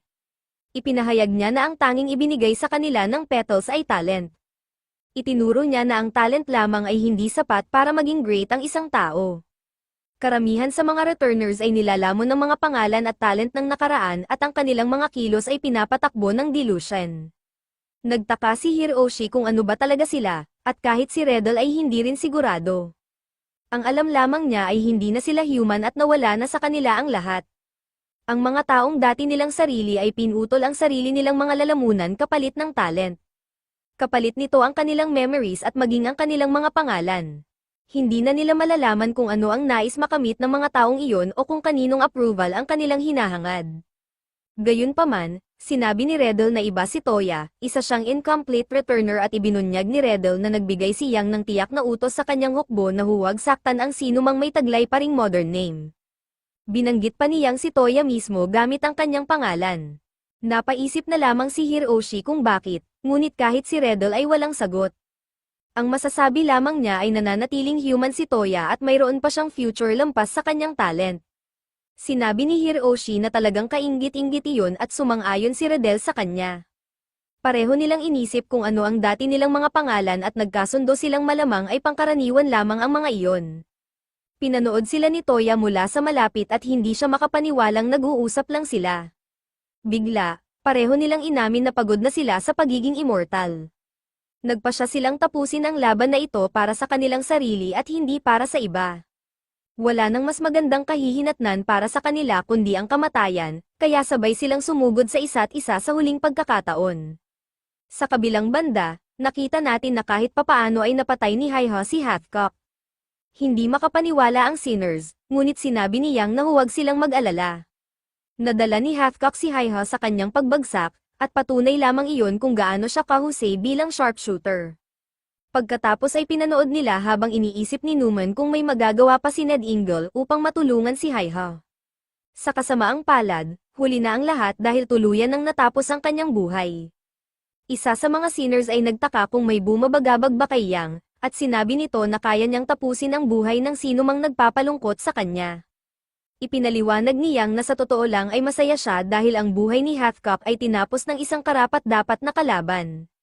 Sa malapit, inanunsyo ni Heido ang kanyang pagdating, ngunit nagulat siya nang makita na walang tao sa kuta. Nag-alok si Caesar na samahan si Heido sa paghahanap ng kaaway, ngunit sinabi ni Jubet na kaya niyang alagaan ang sarili niya. Nagulat si Caesar dahil hindi niya inaasahang kikilalanin ni Jubet ang isang rival tulad ni Heido. Ipinaliwanag lamang ni Jubet na hindi niya hinahayaang makaapekto ang personal na damdamin sa paghusga ng lakas. Dahil dito, napaisip si Caesar kung sino ang mas malakas sa dalawang babae. Siyempre, pinili ni Jubet ang sarili niya, ngunit mahirap hulaan kung sino ang mananalo kung tatagal ng husto ang laban. Si Heido ay isang incomplete returner, na nangangahulugang may nakatagong potential siya. Pagkatapos ay sinabi ni Jubet na hindi niya maiwasang maramdaman na may mali. Bukod sa walang mga kaaway doon, masyadong lantad ang lugar para magsilbing kuta. Nagtaka si Caesar kung ginawa ba ito upang magmukhang Coliseum. Alam ni Jubet ang Roman Coliseum, ngunit hindi niya maintindihan kung bakit gagayahin ng sinners ang kanilang kuta mula sa isang arena. Bigla, sinamantala ni Caesar ang sandali at itinarap ang kanyang blade sa dibdib ni Jubet. Ipinaliwanag ni Caesar na ginawa nila ito sa ganitong paraan dahil ang Coliseum ay isang perpektong lugar para wakasan ang mga buhay. Balik kay Hiroshi, sinabi niyang may nais siyang itanong kay Riddle bago sila magpatuloy. May ilang greats na naghihinala na si Toya ay isang spy at nais niyang malaman ang katotohanan. Ayon sa kanilang intel, ang makapangyarihang 5 Tiger Generals ni Yang ay kabilang sa hanay ng Army of the Sinners. Kinumpirma ito ni Riddle at ibinunyag na ang huli sa 5 ay isang undercover operative sa Forest of the Greats.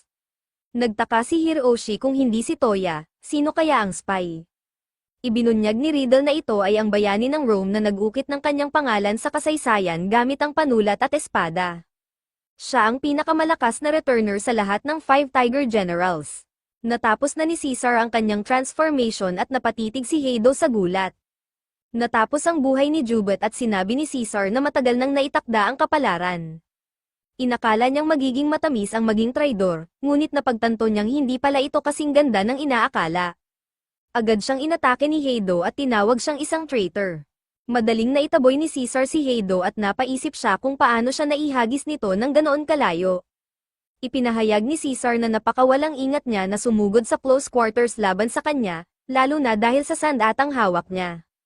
Ipinaliwanag niya na ang longsword ay karaniwang ginagamit ng Knights of the Crusades hanggang sa 100 Years' War, at hanggang ngayon ay isa pa rin itong napaka-versatile na weapon. Idinagdag pa niya na ang half-swording ay isang stance kung saan, sa pamamagitan ng paghawak sa blade, nagagawa ng user na makipaglaban sa close-quarter combat. Patuloy na ipinapaliwanag ni Caesar kung gaano ito kahusay, ngunit agad itong pinatalsik ni Heido. Gayunpaman, nagulat siya nang seluhin ni Caesar ang blade at ginamit ito upang itulak siya paatras. Ipinaliwanag niya na ang mordlag ay isang teknik kung saan ginagamit ang espada bilang isang bludgeon. Ipinahayag niya na walang laban si Heido dahil napakarami pa niyang paraan para umatake gamit ang kanyang longsword. Sa kasamaang palad para sa kanya, hindi lamang iyon ang weapon mula sa West. Ipinakita pa ni Caesar ang kanyang hindi kapanipaniwalang lakas habang nagpagulong siya ng ilang dice. Bawat isa ay tumapat sa magkakaibang numero, at bawat numero ay nagsummon ng iba't ibang weapon. Ang kanyang ability ay tinatawag na Hero's Testament, at pinapayagan siyang gamitin ang anumang weapon sa pinakamataas nitong potensyal. Pagkatapos ay isa-isa niyang ipinakita ang bawat sandata sa kanyang arsenal, ginamit niya ang Mass Hander, ang Lightning Fast-Hilt Rapier, at ang Unblockable Shotel, at halos wala ng pag-asa si Heido na makalaban. Ginamit ni Caesar ang Destructive Sword Dagger at tuluyan niyang winasak si Heido. Lubha na siyang natatalo sa laban at sinabi ni Caesar na oras na upang gamitin ang Lethal Executioner Sword. Ang sandatang ito ay nagdulot ng napakalaking pinsala at hinati pa ang Coliseum sa dalawa. Sinabi ni Caesar na masdan niya ang kapangyarihan ng Hero's Testament, ang talent ng dakilang Caesar. Gayunpaman, Sinabi niya na ang kanyang pangunahing talent ay isang strategic na kakayahan para pamunuan ang mga hukbo tungo sa tagumpay. Ang kapangyarihang nakita niya ay isa lamang niyang subtalent. Hiniling ni Heido na malaman kung bakit niya sila ipinagkanulo kahit may ganito siyang kalakas na kapangyarihan. Simple lamang ang sagot ni Caesar, dahil hindi siya kailanman nasa panig nila. Itinuro pa niya na gusto ni Heido na lumaban sa malalakas na kalaban, at sinabi niyang dapat ay mas maging excited siya dahil nakakalaban niya ang dakilang Caesar. Sa sandaling iyon, lalo niyang pinagalit si Heido nang buhatin niya ang walang buhay na katawan ni Jubeit. Sinabi niya na ito ay isang once-in-a-lifetime opportunity para sa kanya, ngunit napuno na si Heido. Isang nakakatakot na kadiliman ang damaloy mula sa kanyang katawan, at iniutos niyang alisin ni Caesar ang marurumi nitong kamay mula kay Jubeit. Naintrigue si Caesar nang mapansin niyang nagsisimula ng magbago si Heido. Nagtaka siya kung ano ang nagte-trigger nito, at nagpasya siyang suwayin ang utos ni Yang.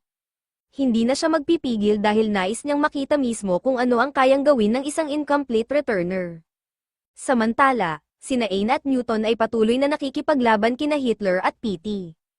Inaasar nila ang malaking kalaban habang iniiwasan ang mga atake nito. Si Hitler ay hindi nagmamadali at maingat na inoobserbahan ang spatial translocation. Halos imposibleng mahuli ang dalawa dahil ang pagtakbo ang kanilang pangunahing strategy. Para mas maging mahirap ang sitwasyon, nananatili sila sa labas ng corruption range. Natuklasan ni Newton na ang saklaw ng corruption ni P ay limitado sa radius na 6 na metro, at nangangailangan ito ng mahigit 1 segundo bago niya ito ma-activate. Samantala, ang fruit of gravity ability ni Newton ay may saklaw na 4 na metro, na nangangahulugang may instant death range na 2 metro. Malaki ang disadvantage ni na Newton at Ain, ngunit naniniwala siyang may pagkakataon pa rin sila. Patuloy na inaasar ni Newton si P sa pagsasabing hindi nito kayang tamaan kahit ang isang napakalaking target, at sumabay si Ain sa pagtawag dito na isang malaking tanga. Napagtanto rin ni Newton na maaaring gumana ang childish na panunukso laban kay PT dahil masyadong matalino si Hitler para malinlang ng direkta. Ang pinakamagandang tsansa nila ay sirain ang teamwork ng kalaban. Nagtaka si Ain kung gagana nga ba ang ganitong kababaw na paraan, kaya sinabi ni Newton na kailangan nilang subukan ang lahat. Gumana ang panunukso nang hindi sundin ni Paul ang utos ni Hitler at sumugod sa kanila sa galit. Sinabi ni Newton kay Ain na manatiling malapit dahil gagamitin nila ang pagkakataong ito para umatake. Iiwas sila sa susunod na corruption sa huling sandali at tatapusin siya bago pa siya makaganti. Ngunit sa paglapit ng atake, ibinunyag ni Hitler na isa itong patibong. Itinulak ni Newton si Ain palayo upang mailigtas ito, ngunit siya ang tinamaan ng atake kapalit nito. Sinabi ni Hitler na kahanga-hanga si Newton dahil nagawa niyang iwasan ang agarang kamatayan sa pamamagitan ng pagbaluktot ng space gamit ang kanyang gravitational field. Pinuri rin sila ni Newton dahil nagawa nila siyang malinlang. Nagpanggap lamang si Paul na isang padalos-dalos na mandirigma at sadyang nilimitahan ang saklaw ng kanyang corruption. Isa itong maingat na planong bitag at ang lahat ay isinagawa upang maakit sila. Ibinunyag ni Hitler na sa buong lakas nito, ang silent ay kayang sumaklaw ng radius na 50 metro. Ipinahayag niya na ang kabiguan ni Newton na mabasa ang sitwasyon mula pa lamang sa unang galaw ay nangangahulugang wala na talaga itong tsansa. Napagtanto ni Newton na pinaglalaroan lamang sila mula pa sa simula at humingi siya ng paumanhin kay Ain. Anako niya ang buong responsibilidad at sinabi kay Ain na alagaan si Newman para sa kanya. Biglang nag-teleport si Ain sa harap niya at napaisip si Hitler kung tama ba ang ginagawa nito. Sinabihan siya ni Newton na tumakbo na, ngunit pinatahimik niya ito. Sinubukan pa siyang paalalahanan ni Newton na kung dito magtatapos ang kanyang buhay, hindi na niya makukuha ang kanyang revenge. Siyempre, alam iyon ni Ain, ngunit tumanggi pa rin siyang sumuko. Sa sandaling iyon, hinawakan siya ni P at inihagis papunta kay Newton. Sa hindi maipaliwanag na dahilan, sinabi ni Hitler na dapat na lang nilang ituring ito bilang draw. Sinabi niya na tila nagpasya si P na hayaan silang mabuhay. Para naman sa kanya, wala siyang paraan upang tapusin ang buhay ng dalawa kahit gugustuhin pa niya. Samantala, nawalan na ng kakayahang lumaban sina Ain at Newton. Ito na ang definisyon ng isang draw, kaya sinabi ni Hitler na tanggapin na nila ito. Galit na galit si Ain dahil ayaw niyang matapos ito sa ganitong paraan. Pinakalma siya ni Newton at sinabi kay Hitler na kung pakakawalan nila sila, babalik sila upang umatake. Hindi sila titigil hanggat hindi natatalo ang Sinners hanggang matapos ang laban. Nagulat sila nang ibunyag ni Hitler na hindi na iyon kinakailangan. Ang dahilan ay matatapos ang laban na ito sa ganap na paglipol sa hukbo ni Yang. Ito na talaga ang kanilang layunin bago pa man magsimula ang labanan. Siyempre, nakakainis na hayaang masunod lamang ang plano ng mga Greats, kaya nais nilang makapatay ng marami hanggat maaari bago iyon mangyari. Ngunit sina Ain at Newton ay walang bulag na paniniwala sa kanilang mga talent tulad ng iba. Sa halip, gumagamit sila ng panlilinlang at pag-atres. Malinaw sa kanya sa kanilang kilos na hindi sila dumating dito na may layuning makipaglaban, bukod pa sa kanilang likas na pagiging human na protektahan ang isa't isa. Ipinaliwanag ni Hitler na ang tanging target nila ay ang mga nilamon ng petals, ang mga nalinlang sa paniniwalang sila ay great. Hindi siya pumapatay ng mga human at umaasa siyang patuloy nilang pahalagahan ang kanilang pagiging human. Kung magagawa nila iyon, hindi niya pagsisisihan ang pagligtas sa kanilang mga buhay. Habang ante-unting nagko-corrode sina Hitler at Paul, sinabi ni Hitler na may isa siyang payo. Binalaan niya sila na huwag basta magtiwala sa lahat ng sinasabi ni Neumann. Hiniling niya na swertehin ang dalawa at tuluyan ng naglaho sina Hitler at Paul. Nagtipon muli ang dalawang great kasama si Neumann at sinimulan silang pagalingin ni Eddie Gale. Ibinunyag ni Neumann na natapos na ang buhay ng Wright sisters at ni Haiha. Dahil dito, hindi na niya mabantayan ng iba, kaya nagpapasalamat siya na buhay pa ang dalawa. Ang tanging miyembro ng Force Assault Team na nakaligtas ay sina Newton at Ain. Ang iba ay pinatay ni na Hitler at Petey. May isang bagay na kinagigiliwan ni Newton at itinuro niya na tila personal na kilala ni Hitler si Neumann. Hindi sumagot si Neumann at sa halip ay nagtanong kung bakit niya ito itinatanong. Ipinaliwanag ni Newton na tila may katinoan ang kanilang dalawang kalaban. Nagawa pa nilang magkaroon ng mutual understanding sa kanila. Dahil dito, napaisip si Newton kung tunay bang masasamang tao ang Army of Sinners ni Yang gaya ng sinasabi ni Neumann. Nadismaya si Neumann at sinabi na nagpapaloko lamang siya sa kaaway. Ipinaliwanag ni Newton na sinusuri lamang niya ang lahat ng posibilidad. Binanggit din niya kung gaano kainahinala na kung tunay ngang layunin ni Yang ang magdulot ng global chaos, madali na sana nila itong nagawa. Kailangan lamang nilang hatiin ang kanilang puwersa sa buong mundo at maghasik ng kaguluhan. Sa halip, dinala nila ang buong hukbo sa isang walang taong lugar at naghintay lamang sa mga greats. Hindi pa nga lumitaw si Yang mismo, at alam ito ni Ain dahil mararamdaman niya sana ang presensya nito. Kung nais talaga nitong makipaglaban, bakit hindi siya nangunguna sa front lines? Nagsisimulang isipin ni Newton na ang Central Army ay hindi isang organisasyong naghahangad lamang ng kaguluhan. Ang tanging lohikal na paliwanag ay may mas malalim silang layunin sa laban na ito. Naisip niya kung may pumilit sa kanila na makipagdigma. Sinabi ni Ain na noong una ay galit ang nagtulak sa kanya, ngunit nang pag-isipan niya ito, maraming bagay ang hindi nagtutugma. Hiniling niya kay Neumann na ipaliwanag ang lahat ng nalalaman nito dahil nais niyang malaman ang tunay na nangyayari. Nagbabala siya na kung hindi ito magsasalita, mapipilitan silang pilitin ito. Hindi binalewala ni Neumann ang banta at naging seryoso ito. Ipinaliwanag ni Ain na nasa loob na si Neumann ng saklaw ng gravitational force ni Newton, kaya mas mabuti nang magsimula na siyang magsalita. Sa sandaling iyon, isang kakaibang kadiliman ang bumalat kay Newton. Sinabi ni Neumann na hindi maayos ang kanilang asal, at sa hindi maipaliwanag na dahilan, biglang nagbago ang tono ni Newton. Sinabi niyang tama si Neumann, at hindi maintindihan ni Ain ang nangyayari. Lubos siyang nagulat nang sabihin ni Newton na lahat ng naroon ay magkakaibigan. Hindi na nila dapat pagdudahan ng isa't isa at maaari nilang ipagpatuloy ang usapan pagkatapos ng laban. Nagtaka si Ain kung ano ang nangyari sa kanya dahil hindi ito bahagi ng kanilang plano. Sinabi lamang ni Newton na sugatan pa si Ain kaya dapat magpagamot na siya kay Nightingale. Nayanig si Ain nang mapagtanto niyang may ginawa sina Neumann at Nightingale kay Newton. Sinabihan siya ni Newton na huwag mahiya kaya sinampal niya ito. Sinubukan niyang ibalik ito sa katinoan ngunit sinabi lamang ni Newton na parang batang takot sa karayom ang kanyang inaasal. Ginamit niya ang kanyang ability at gumawa ng napakalaking butas sa lupa. Ramdam niyang seryoso si Ain, kaya sinabi niyang puputulan niya ang ilan sa kanyang mga braso at paa. Napaluha si Ain dahil hindi siya makapaniwala sa kanyang naririnig.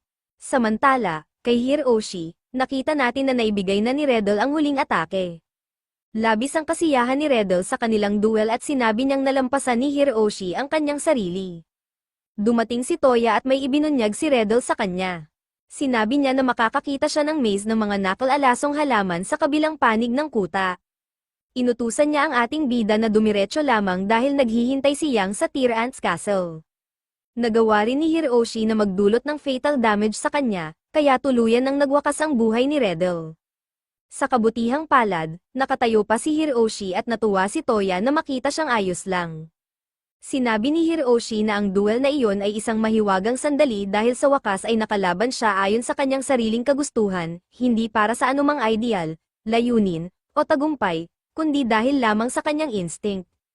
Hinikayat siya ni Toya na bumalik sa base upang magpagamot, ngunit sinabi ni Hiroshi na dito na nagtatapos ang kanyang landas.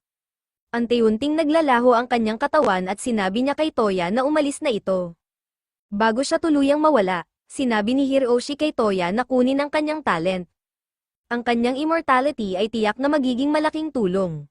Nagulat si Toya, ngunit pinaalalahanan siya ni Hiroshi na dati na niyang nais kunin ang kanyang immortality.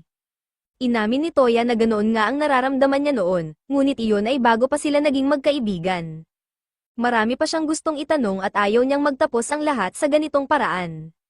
Sinabi ni Hiroshi na ang kanyang pagiging knave ang mismong dahilan kung bakit nais niyang ipagkatiwala sa kanya ang kanyang talent. Itinuro niya na nauubos na ang oras at napansin ni Toya na hindi na nagre-regenerate si Hiroshi. Unti-unti na itong nagkakawatak-watak at malapit nang magwakas ang kanyang buhay. Sinabi ni Hiroshi kay Toya na gawin ito para sa kanya bilang kaibigan.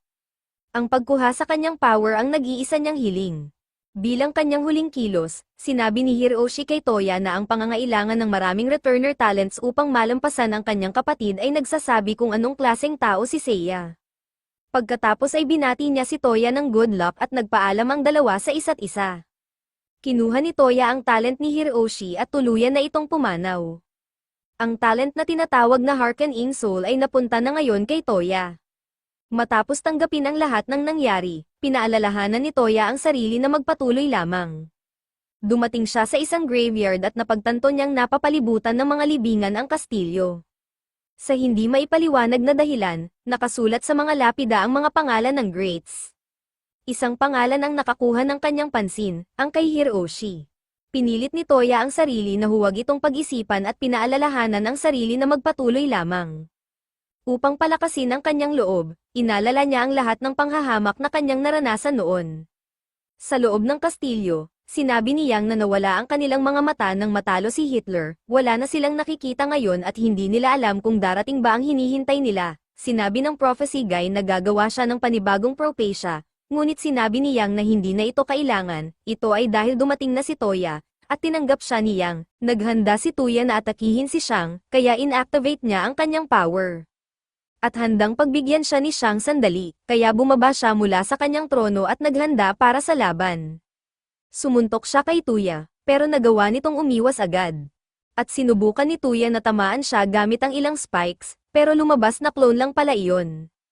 Pagkatapos ay kinontrol ni Shang ang mga guho at naghagis ng napakaraming bato kay Toya, na direktang tumama sa kanya. Tinanong siya ng kasama ni Shang kung sigurado ba siyang ayos lang iyon dahil akala niya ay gusto niyang hulihin ng buhay si Toya, pero sigurado si Shang na imposibleng mamatay si Toya sa ganoong bagay. Biglang naglunsad si Toya ng isang strike mula sa pagitan ng mga bato, na tumama sa braso ni Shang. Ginamit ni Toya ang kanyang thief ability para nakawin ang isang bahagi sa gitna ng bato at nagtago siya sa loob ng butas para maiwasang tamaan. Humanga si Shang kung gaano kabilis nakaisip ng solusyon si Toya. Pero sinabi niyang wala itong silbi dahil pinapayagan siya ng kanyang ability na kontrolin ang anumang nasa paligid niya. At ginamit niya ang kapangyarihang iyon para kontrolin ang spikes ni Toya, na tuluyang bumaligtad sa sitwasyon laban sa kanya. At bago pa man ito namalayan ni Toya, natusok na siya diretso sa puso. Napaluhod siya sa sakit, pero sinabi ni Shang na tigilan na niya ang pagrereklamo at pagalingin na agad ang sarili niya dahil alam niyang mayroon si Toya na immortality ability. Ngayon, medyo nagulat si Toya sa katotohanang hindi siya tinatapos ni Shang, at lalo siyang nalito dahil tahimik lang itong naghihintay habang nagpapagaling siya. Nagkomento si Shang na hindi dapat ganoon katagal para pagalingin ng immortality ang katawan ni Toya. Kaya mukhang kahit kayang magnakaw ni Tuya ng talents mula sa iba, ang mga talent na nakukuha niya ay mas mahihinang bersyon lamang. At nakita ni Shang na ironic iyon dahil pinaaalala nito sa kanya si Seiya. Nagulat si Tuya nang marinig niyang binanggit ni Shang ang pangalan ni Seiya. Kaya tinanong niya kung paano nito kilala ang kanyang kapatid at ipinaliwanag ni Shang na si Seiya ay isa sa mga founding members ng Forest of the Greats kasama niya. Kaya naging malapit sila sa isa't isa, tinanong ni Tuya kung ibig sabihin ba noon ay isa ring returner si Seiya at kinumpirma iyon ni Shang. Pero binanggit din niya na hindi talaga kilala ni Tuya kung sino si Seiya. Ang tanging alam niya tungkol dito ay mula lamang sa ilang alaalang pinagsaluhan nila noong bata pa siya at sa mga chismis na narinig niya mula sa ibang tao. Kaya kung gusto talagang malaman ni Tuya kung sino si Seiya, handa si Shang na tulungan siya.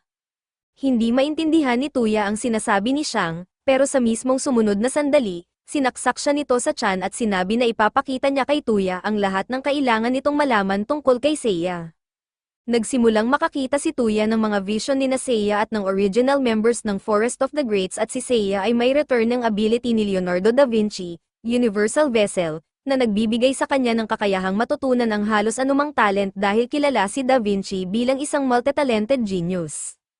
At dahil dito, sigurado si Neumann na balang araw ay malalampasan ni Seiya silang lahat sa lakas, at magiging pinakadakilang returner sa lahat ng panahon o isa mismong Diyos, isang resulta na lubos niyang sinusuportahan. Noong mga panahong iyon, kahit na may matitinding talent ang lahat ng returners, wala naman silang tunay na mga goal kaya namuhay lamang sila ng nababagot. Makalipas ang ilang sandali, hiniling ni Seiya kay Shang na i-teleport siya pauwi, na hindi naman talaga ikinatuwa ni Shang dahil kailangan niyang manakit ng isang tao tuwing ginagamit niya ang kanyang ability. Dahil doon, kinailangan niyang gasgasan si Seiya sa pisngi para matupad ang kondisyon. Pero bago siya umalis, tinanong siya ni Seiya kung gusto ba niyang manatili at tumingin-tingin sa paligid. Noong una ay tumanggi si Shang dahil sinabi niyang wala siyang interes sa mga gawain ng ordinaryong tao at isa pa, ayaw niyang mapansin ng mga tao ang kanyang petals. Ngunit sinabi ni Seiya na hindi na niya kailangang mag-alala dahil natutunan niya mula kay Houdini ang isang trick para maitago ang mga petals kaya walang makakapansin doon. Dahil doon, nagdesisyon si Shang na manatili na rin. At makalipas ang ilang sandali, dumating ang isa sa mga kaibigan ni Seiya na si Kiruka para sa karaniwan nilang practice sa araw na iyon. Ipinakilala ni Seiya si Shang kay Kiruka, at nakita naman ni Kiruka na interesante siya, pero wala itong oras para makipagkwentuhan dahil excited na siyang magsimula sa practice. Habang nagspa-sparring sina Kiruka at Seiya, nakatayo lamang si Shang sa gilid at nanunood. At habang nakatayo siya roon, napansin niya ang batang si Tuya na nagtatago sa mga palumpong sa malapit. Binuhat niya ito at tinanong kung ano ang ginagawa nito roon. Pero binaliktad siya ni Tuya at inakusahan si Shang na isa itong trespasser. Ipinaliwanag ni Shang na pumunta siya roon nang may pahintulot ni Seiya kaya hindi siya trespasser. At sinabi naman ng batang si Tuya na nanunood lamang siya ng practice ni Seiya dahil gusto niyang maging katulad niya balang araw. Sinabi ni Shang sa kanya na kung sinusubukan niyang maging katulad ni Seiya, ay huwag na siyang mag-abala dahil walang taong kayang pumantay sa isang tulad niya. Pero inisip ni Tuya na tinatawag siya ni Shang na walang silbi. Kaya sinigawan niya ito at tumakbo palayo, hindi naman talaga ganoon ang ibig sabihin ni Shang. Pero hindi rin niya alam kung paano ipapaliwanag kay Tuya na hindi na tao ang kanyang kapatid. Kaya nagdesisyon siyang hayaan na lamang ang lahat. Makalipas ang ilang sandali, bumalik si Seiya sa hideout ni Shang at matagal na silang nagsasanay ng magkasama. Pero kahit gusto pa ring magpatuloy ni Seiya, naghagi si Shang ng tuwalya sa ulo nito at sinabihan siyang magpahinga muna. Habang nagpapahinga sila, tinanong ni Shang si Seiya kung ano ba talaga ang dahilan kung bakit palagi nitong pinipilit ang sarili na magsanay ng sobra. Gusto niyang malaman kung mayroon ba itong goal na sinusubukang maabot. Dahil kung ang goal nito ay tulad ng pagsakop sa mundo, gusto ring sumali ni Shang sa plano dahil iyon ang bagay na pinakabagay sa kanyang ability. Biglang natawa si Seiya at sinigawan siya ni Shang dahil sa pagiging bastos. Pero sinabi ni Seiya na nagulat lang talaga siya dahil hindi niya inaasahang may sasabihin itong ganoon. Dahil gusto ni Shang malaman ang motivation ni Seiya, ipinaliwanag niya na mayroon siyang nakababatang kapatid na lubos na humahanga sa kanya. At nakakaramdam si Seiya ng guilt dahil ang lahat ng talent na dahilan kung bakit siya hinahangaan ay ibinigay lamang sa kanya ng petals nang hindi niya pinaghihirapan. Kaya gusto niyang magsumikap ng husto para makakuha ng mga bagong talents upang kahit papaano ay makatulong siyang gawing mas mabuting lugar ang mundo. Sa ganoong paraan, balang araw ay magkakaroon siya ng lakas ng loob na harapin si Tuya at sabihin dito ang buong katotohanan. Medyo nadismaya si Shang dahil sobrang boring ng goal ni Seiya, pero tinanong pa rin niya kung anong klaseng kabutihan ba ang nais nitong makamit. At sandaling nag-isip si Seiya bago sumagot ng world peace. At iniisip ni Shang na napakaakatawa at napaka-ambisyosong goal noon. Pero handa pa rin siyang tulungan si Seiya, at nagawa rin niyang kumbinsihin ang iba na sumama sa ideya. Ngunit ayaw talagang sumali ni Neumann dahil sinabi niyang ayaw niyang magsayang ng energy sa mga gawaing walang tunay na solusyon. Kung world domination sana iyon, mas posible pa dahil kailangan lang niyang patayin ang sinumang lalaban. Pero ang isang bagay tulad ng world peace ay mahirap sukatin dahil ang mga problema tulad ng famine, discrimination, at war ay hindi basta maayos gamit lamang ang puwersa. At hindi mabilang ang mga halimbawa ng mga problemang iyon sa mundo. Kaya kahit may super intelligent si Neumann, wala siyang ideya kung saan magsisimula. Pinutol siya ni Shang at tinanong kung natatakot lang ba siya na hindi niya kayang gawin ang ganoong bagay dahil kung ganoon ay hindi naman niya kailangang pilitin ang sarili niya. Pero para kay Neumann, iyon na ang pinakamalalang insultong natanggap niya. Kaya dahil lamang sa pride, pumayag siyang sumali sa mission para lang patunayan ang isang bagay. Dahil si Seiya naman talaga ang unang nakaisip ng buong ideya, sinabi ni Shang na siya ang dapat magdesisyon kung ano ang una nilang gagawin dahil kung sama-sama silang kikilos, wala dapat silang hindi kayang makamit. At iyon ang naging simula ng Forest of the Greats. Pagkatapos noon, lumabas si Shang para mag-recruit ng iba pang returners at kalaunan ay natagpuan niya ang isang grupo ng mga returners kasama si Hitler at ang iba pang sinners. Sinabi niya sa kanila ang tungkol sa goal nilang world peace na pinagsisikapan nila kasama ng iba. Pero mali ang pagkaintindi ni Hitler at inisip nitong naroon si Shang dahil gusto silang alisin alang-alang sa kanyang world peace. Total, lahat naman sila ay may kasaysayan ng paglikha ng kaguluhan. Sinubukan ni Darin na sabihin sa lahat na gusto lamang tumulong ni Shang, pero mataas na ang tensyon at kumbinsido na ang iba na haantong ito sa isang matinding labanan. Biglang hinampes ni Shang sina Hitler at Darin sa ulo at sinabihan silang tigilan ang paggawa ng gulo. Ipinaliwanag niya na ang Forest of the Greats ay para sa mga returners na nais gumawa ng dakilang bagay. Kaya hindi mahalaga kung sino sila o kung ano man ang kanilang talent. Handa niya silang tanggapin anuman ang kanilang pagkatao. Nagulat si Hitler nang marinig iyon, pero pinaalalahanan niya si Shang na may ilang returners na lubhang naaapektuhan ng kanilang talent. Kaya maaari silang gumawa ng krimen kung masama ang kasaysayan ng kanilang talent, pero alam na iyon ni Shang at nangako siyang siya mismo ang haharap sa sinumang rogue returners. Makalipas ang ilang sandali, bumalik si Shang sa bagong headquarters ng Forest of the Greats. At nagulat siya nang makakita ng napakaraming bagong mukha roon. Pero ipinaliwanag ni Seiya na silang lahat ay mga Greats na nakumbinsi ni Neumann na sumali sa kanilang adhikain. At natuwa si Shang sa dami ng sumusuporta sa kanila. Pero may isang bagay siyang gustong pag-usapan kay Seiya. Tinanong niya si Seiya kung handa ba nitong tanggapin ang mga returners kahit hindi maganda ang kanilang nakaraan. At medyo kinakabahan siya kung ano ang magiging sagot ni Seiya sa tanong na iyon, pero nakahinga siya ng maluwag nang sabihin ni Seiya na masaya niyang tatanggapin ang sinumang gustong sumama sa kanilang adhikain. Doon nagsimula ang Forest of the Greats, at ang tanging dahilan kung bakit naging matagumpay ito ay dahil naroon si Seiya para panatilihing nagkakaisa ang lahat, maging ang mga Greats at Sinner class returners. Ngunit nagbago ang lahat ng isang araw ay nagpatawag si Seiya at ang iba ng isang emergency meeting. Pero pagdating ni Shang, napansin niyang mukhang hindi maayos ang kalagayan ni Seiya. Sinabi ni Seiya na nakapagdesisyon na siya kung ano ang magiging unang goal ng Forest of the Greats. At sinabi niyang plano niyang lipulin ang lahat ng Sinner class returners. Pero hindi iyon matanggap ni Shang at agad siyang nagalit dahil hindi iyon ang pinagkasunduan nila. Ipinaliwanag ng iba na kamakailan lamang ay inatake si Tuya at base sa analysis ni Neumann, natukoy niyang isang Sinner ang may gawa nito. Naiintindihan ni Shang kung bakit galit si Seiya, pero sinabi niyang marami pa ring Sinner class returners na wala namang ginagawang masama.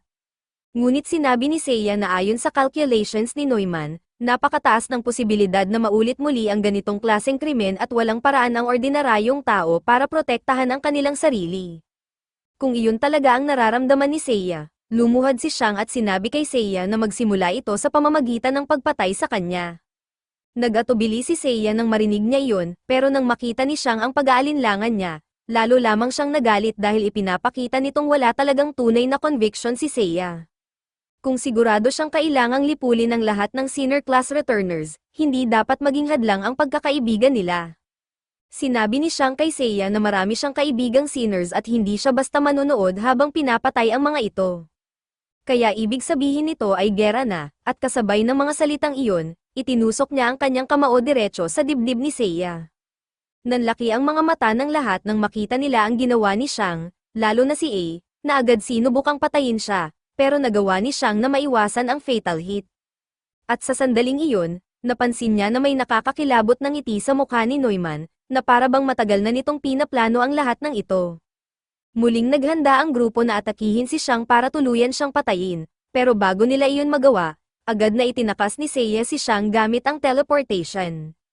Hindi maintindihan ni Shang kung bakit iniligtas pa ni Seiya ang buhay niya matapos ng lahat ng sinabi niya. At doon humingi ng tawad si Seiya at sinabi kay Shang na tama ito tungkol sa eradication na pagiging masamang ideya. Doon naunawaan ni Shang na hindi lang talaga malinaw ang pag-iisip ni Seiya nang sabihin nito ang lahat ng iyon. At may saysay naman iyon dahil ang buong dahilan kung bakit ginagawa ni Seiya ang lahat ng ito ay para maging proud si Tuya sa kanya. Kaya malamang na naapektuhan ang kanyang judgment nang makita niyang nasaktan si Tuya. Sana ay naayos nila iyon bago pa lumala ang lahat, pero huli na ang lahat dahil patay na si Seiya. Bumalik ang kwento sa kasalukuyan, kakakita lang ni Tuya ng buong katotohanan at pinasalamatan niya si Shang sa pagpapakita nito sa kanya dahil gaman ang kanyang pakiramdam nang malaman niyang isang returner ang kanyang kapatid at hindi isang hindi maipaliwanag na henyo. Medyo nagulat si Shang na iyon lang ang naging reaksyon ni Tuya matapos malaman ang buong katotohanan. Pero may isa pa siyang gustong sabihin dito, sinabi niya kay Tuya na kailangan nitong pigilan si Neumann dahil siguradong may masama itong binabalak. Maaaring sumang-ayon ito noon sa plano ng world peace, pero malamang na panakip butas lamang iyon para sa tunay nitong motibo. At malamang na iyon din ang dahilan kung bakit gusto nitong alisin ang lahat ng sinners noong una pa lamang, para matanggal ang anumang posibleng hadlang sa kanyang plano. Biglang dumating si Caesar sa hall habang pasan si Yageo sa kanyang balikat at sinabi niya kay Shang na siguraduhin nitong hindi mamamatay si Yageo para sa kanya dahil hinahabol siya ni Heido at hindi na ito katulad ng dati. Hindi makapaniwala si Tuya na si Heido talaga ang nilalang na iyon. Pero sinabi ni Shang na handa nitong isuko ang lahat kapalit ng kapangyarihan at iyon ang dahilan kung bakit siya naging isang halimaw. Tinanong ni Tuya kung may paraan pa ba para iligtas siya, pero sinabi ni Shang na naisip na niya iyon at ibabalik niya si Heido bilang tao gusto man nito o hindi. Sinabi ni Naz kay Shang na hindi magiging madali ang direktang pakikipaglaban kay Heido. Pero alam na iyon ni Shang kaya naman plano niyang gamitin ang kanyang trump card. Ngunit mangangailangan iyon ng paghahanda kaya hiniling niya kay Caesar na tulungan siyang pigilan muna si Heido sandali. At habang ginagawa iyon, sinabi ni Shang kina Tuya at Darman na umatras muna para hindi sila madamay sa laban. Naghanda si Caesar ng 2 espada para salubungin si Heido. Pero dahil sa kanyang tenfold strike power, madali nitong nadodge ang mga espada ni Caesar matapos lamang ang unang banggaan nila. Napagtanto ni Caesar na wala na siyang laban kay Heido pagdating sa swordsmanship. Kaya nagpalit siya sa depensa at naglabas ng shield para harangin ang mga atake nito. Ngunit tinaasan lamang ni Heido ang kanyang attack multiplier at tinamaan siya ng 1000-fold strike na tuluyang dumurog sa kanyang shield. Ngayon ay halos wala nang magawa si Caesar, pero nang susugurin na siya ni Heido, kahit papaano ay patuloy na sumasablay ang lahat ng kanyang attacks. At ang dahilan nito ay si Nuz, ang kanyang ability ay nagbibigay sa kanya ng kakayahang hindi lamang makita ang hinaharap gamit ang kanyang prophecy book kundi gumawa rin ng maliliit na pagbabago para baguhin ang future. Siyempre, hindi niya kayang baguhin ng tuluyan ang realidad. Pero kung ang usapan ay baguhin lamang ng kaunti ang trajectory ng espada ni Heido para maiwasan ang isang fatal blow, kaya niya iyong gawin. Sa kasamaang palad, gumagana lamang iyon dahil si Caesar ay may lakas na halos kapantay ni Heido. Kaya may disenteng posibilidad siyang makaiwas sa mga atake nito. Ngunit napakababa ng athletic ability ni Nuz, kaya nang siya naman ang targetan ni Heido, naging itim ang kanyang libro dahil literal na wala ni isang posibleng paraan para makaiwas siya. At hindi nagtagal, Nahati sa dalawa si Nuz at doon nagtapos ang kanyang buhay. At dahil wala na si Nuz para pataasin ang survival odds ni Caesar, siya rin ay tuluyang natalo ng paulit-ulit siyang saksakin ni Heido. Gayunpaman, nagtagumpay si Caesar na mapigilan si Heido ng sapat para mabigyan si Xiang ng oras na kailangan niya. Kaya nang ituon ni Heido ang atensyon nito kay Xiang, inactivate niya ang kanyang domain, na nagkulong kay Heido sa isang larangan ng kadiliman at tuluyang pinigilan itong makagalaw. Tiniyak ni Xiang kay Heido na hindi niya ito papatayin, pero malamang na mas gugustuhin pa nito ang mabilis na kamatayan kaysa sa susunod na mangyayari sa kanya. At matapos niyang sabihin iyon, sinimulan niyang punit-punitin ang katawan ni Heido, atom by atom. Samantala, sa labas ng barrier, isang itim na sphere lamang ang nakikita ni Tuya at Darman. At walang ideya si Tuya kung ano ang nangyayari, kaya ipinaliwanag ni Darman na ito ang trump card ni Xiang, ang Black Death. Isa itong domain kung saan kontrolado ni Xiang ang lahat hanggang sa molecular level. Kaya literal na imposibleng matalo siya kapag nasa loob ka nito. Nang marinig iyon, nag-alala si Tuya dahil imposibleng makaligtas si Heido sa ganoong bagay. At sinubukan ni Darman na pakalmayan si Tuya at sinabing magiging maayos si Heido dahil wala namang balak si Xiang na patayin siya. Pero bago pa niya matapos ang kanyang sinasabi, ginamit na agad ni Tuya ang kanyang ability para abutin ang loob ng sphere sa pagtatangkang hilahin palabas si Heido. Samantala, sa loob ng sphere, kasalukuyang binubuo muli ni Xiang ang katawan ni Heido. At para matiyak na hindi na nito maisipang isuko muli ang kanyang sense of self kapalit ng kapangyarihan, ipinakita ni Xiang sa kanya ang isang vision ng kanyang ama, at tinanong siya nito kung sulit ba talaga ang kapangyarihang iyon. Nang balikan ni Heido ang pangakong ginawa niya kay Tuya, napagtanto niyang isang malaking pagkakamali iyon. Natuwa si Xiang nang marating niya ang realization na iyon. Kaya nag-fade out siya upang makuha na ni Tuya si Heido. At nang mawala ang domain, bumalik si Heido ng buo sa mga bisig ni Tuya, kahit na mayroon pa rin siyang ilang scars. Tinanong ni Darman kung ibig bang sabihin nito ay tapos na ang lahat. Pero sinabi ni Xiang na nagsisimula pa lamang ang tunay na laban.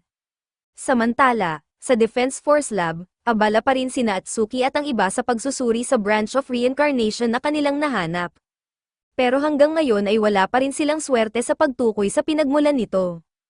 Biglang lumitaw si Tuya sa sahig mula sa kung saan at humingi siya ng tulong kay Atsuki dahil nangangailangan agad ng medical attention ang dalawang ito. Karaniwan ay matuturing itong isang security breach at dapat ay ikukulong sina Tuya at ang iba para sa questioning. Pero sinabi ni Atsuki sa mga guards na hayaan na lamang iyon at tawagin agad ang medic dahil nagtitiwala siyang wala roon si Tuya para gumawa ng masama. Gayunpaman, hindi niya masasabi ang parehong bagay tungkol kay Xiang. Sinabihan siya ni Xiang na kumalma at tiniyak na wala siyang balak makipaglaban. Pumunta lamang siya para humingi ng tulong dahil napakaganda ng track record ni Atsuki at ng kanyang team pagdating sa pag-capture at pag-eliminate ng mga returners. Gusto sana ni Xiang na maupo muna at makipagkwentuhan, pero sa kasamaang palad ay wala silang gaanong oras dahil sinabi niyang kumikilos na ang kalaban. Tinanong ni Atsuki kung ano ang ibig sabihin ni Xiang sa kalaban, pero bago pa siya makapagpaliwanag ng mas maayos, lahat ng computer sa building at maging sa buong mundo ay biglang na-hijack at nagsimulang mag-play ang isang mensahe mula kay Neumann.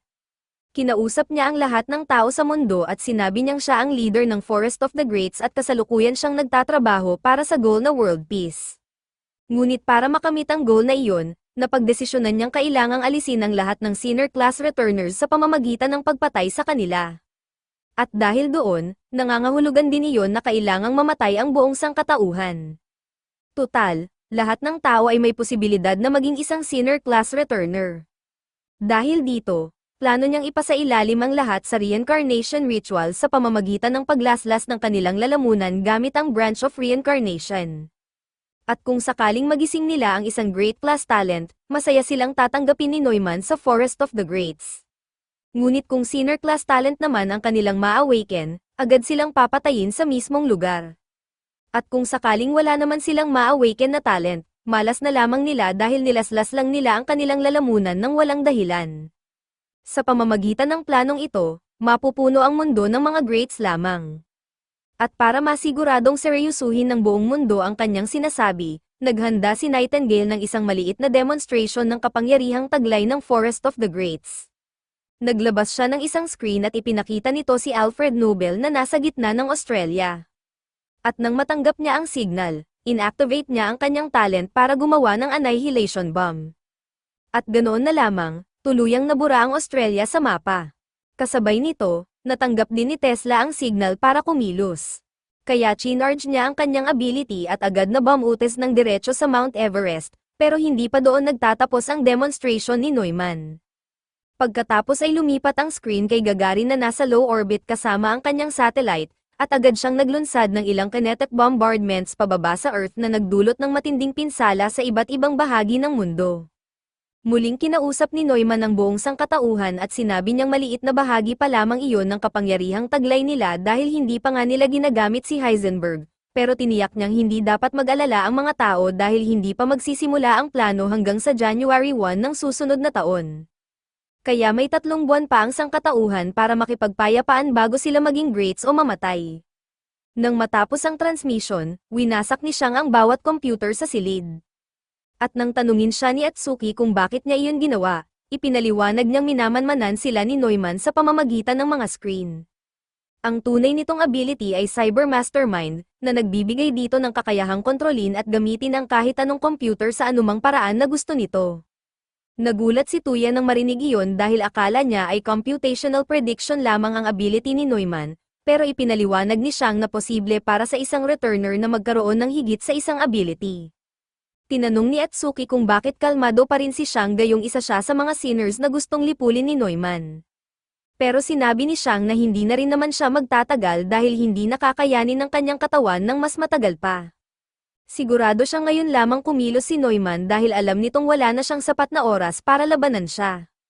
Samantala, pabalik sa Forest of the Greats, pinag-uusapan ni Neumann kung gaano ka-accurate ang kanyang calculations dahil dapat ay mamamatay na si Chiang anumang minuto mula ngayon. Sinabi ni Newton na muntik na silang mapahamak dahil kung nagtangka si Chiang at ang mga returners na nasa panig nito ng isang last-ditch attack, imposibleng mapigilan sila. Pero sinabi ni Neumann na nakalkula na rin niya iyon. Biglang lumabas mula sa mga anino ang lahat ng heavy hitter returners na nasa ilalim niya. At sinabi ni Neumann na naka-standby ang mga ito sakaling subukan talagang umatake ni Chiang. Naiintindihan iyon ni Newton, pero nalilito pa rin siya dahil sigurado siyang nasa Australia pa si Nobel ilang sandali lang ang nakalipas sa livestream ni Neumann. Ngunit ipinaliwanag ni Neumann na pina-teleport niya lamang ito pabalik. Nang marinig ni Newton ang salitang teleport, bigla siyang nakaramdam ng matinding sakit ng ulo dahil naalala niyang iyon ang ability ni A.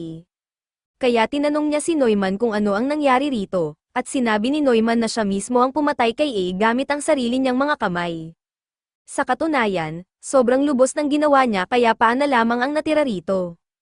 At nang marinig iyon, halos mawalan ng katinoan si Newton dahil hindi siya makapaniwalang nagawa niya talaga iyon kay A. Nang makita ni Neumann ang reaksyon ni Newton, inisip niyang nagsisimula nang mawala ang hypnosis na inilagay rito ni Nightingale. Kaya nagsimulang lumapit si Nightingale para gawin ulit iyon. Hiniling ni Newton na sabihin nila kung ano ang ginawa nila sa kanya. At dahil i-rehypnotize naman siya muli ni Nightingale, ipinaliwanag ni Neumann na mayroon talagang secondary talent si Nightingale na tinatawag na enslavement.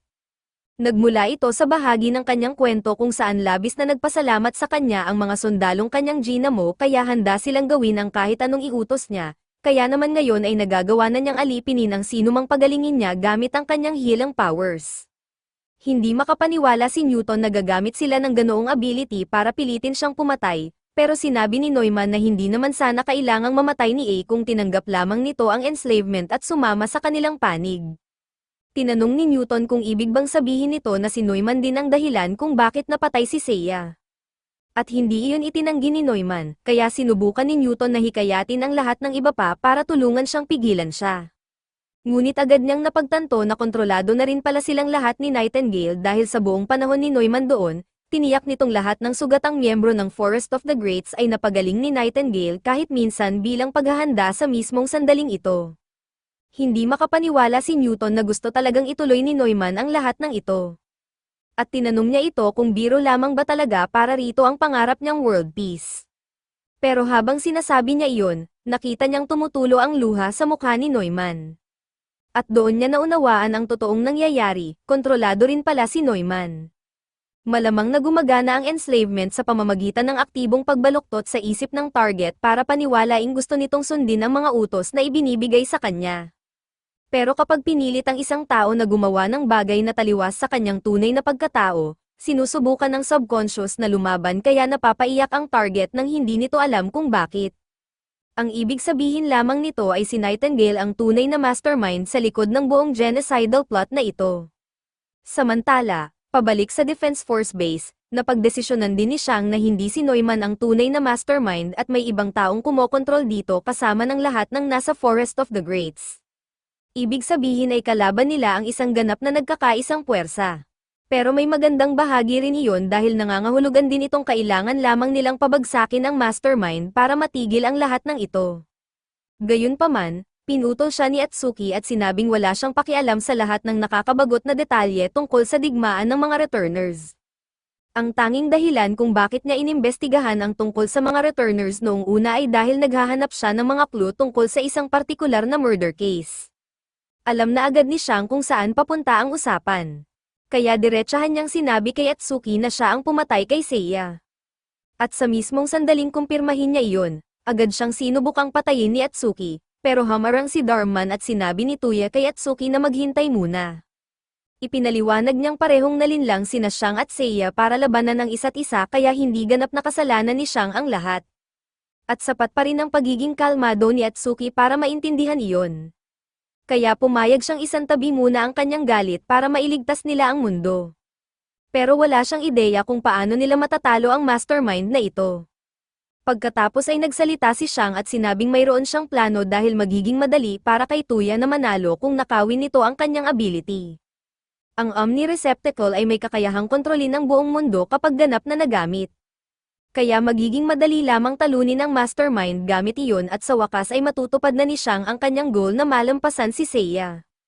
Gayunpaman, agad na tinanggihan ni Tuya ang alok, sinabi niyang matagal na niyang isinuko ang ideya ng paglampas kay Seiya matapos niyang malaman ang katotohanan tungkol dito.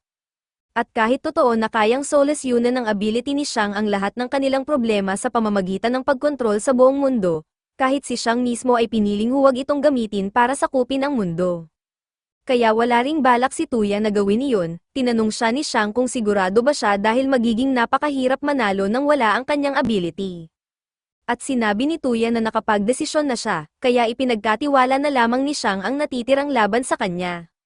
Bilang huling regalo, ibinigay niya sa kanila ang lahat ng research na isinagawa ni Caesar tungkol sa Forest of the Greats at sa Petals. At pagkatapos noon, pareho nang naglaho sina Xiang at Darman. Hindi nagtagal ay lumitaw sina Xiang at Darman sa magandang field kung saan nakalibing ang lahat ng graves ng mga returners. At dahil malapit na rin naman silang mamatay, gusto man lang ni Xiang na sila mismo ang pumili ng kanilang magiging final resting place. At sinabi ni Darman na napaka-romantiko naman ng gesture na iyon mula sa kanya. Pagkatapos ay naglabas siya ng dagger at sinaksak ang kanyang sarili sa dibdib. Noong unang makilala ni Xiang si Darman, kagigising lamang nito sa tabi ng isang creek. Kaya nilapitan niya ito at tinanong kung ano ang kanyang ability. Ipinaliwanag ni Darman na kaya niyang patayin ang kahit sinong piliin niya kapalit ng kanyang sariling buhay, at iniisip na niya agad kung sino ang dapat niyang patayin, pero sinabi ni Xiang na napakalungkot namang paraan iyon para gamitin ang kanyang power. Tinanong siya ni Darman kung ano pa ba ang dapat niyang gawin dahil iyon lamang ang silbi ng kanyang power. Ngunit sinabi ni Xiang na may espesyal na gamit ang kanyang ability.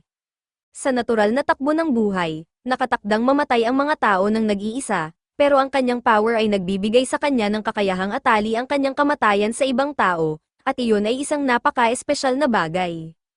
Kaya sinabi niya kay Darman na maghanap siya ng isang espesyal na taong makakasama niya habang nabubuhay upang kapag dumating ang huling sandali niya, maaari nilang pagsaluhan ang kanilang final moments ng magkasama. At talagang na-inspire si Darman sa mga sinabi ni Xiang, kaya mula noon ay nanatili na siya sa tabi nito, at ngayong nalalapit na ang kamatayan ni Xiang, pinili niyang gamitin ang kanyang ability rito upang mamatay silang dalawa ng magkasama, at habang pareho silang natutunaw bilang petals, naghalikan silang dalawa habang nangangakong hahanapin nila ang isa't isa kung sakaling muli silang mag-reincarnate.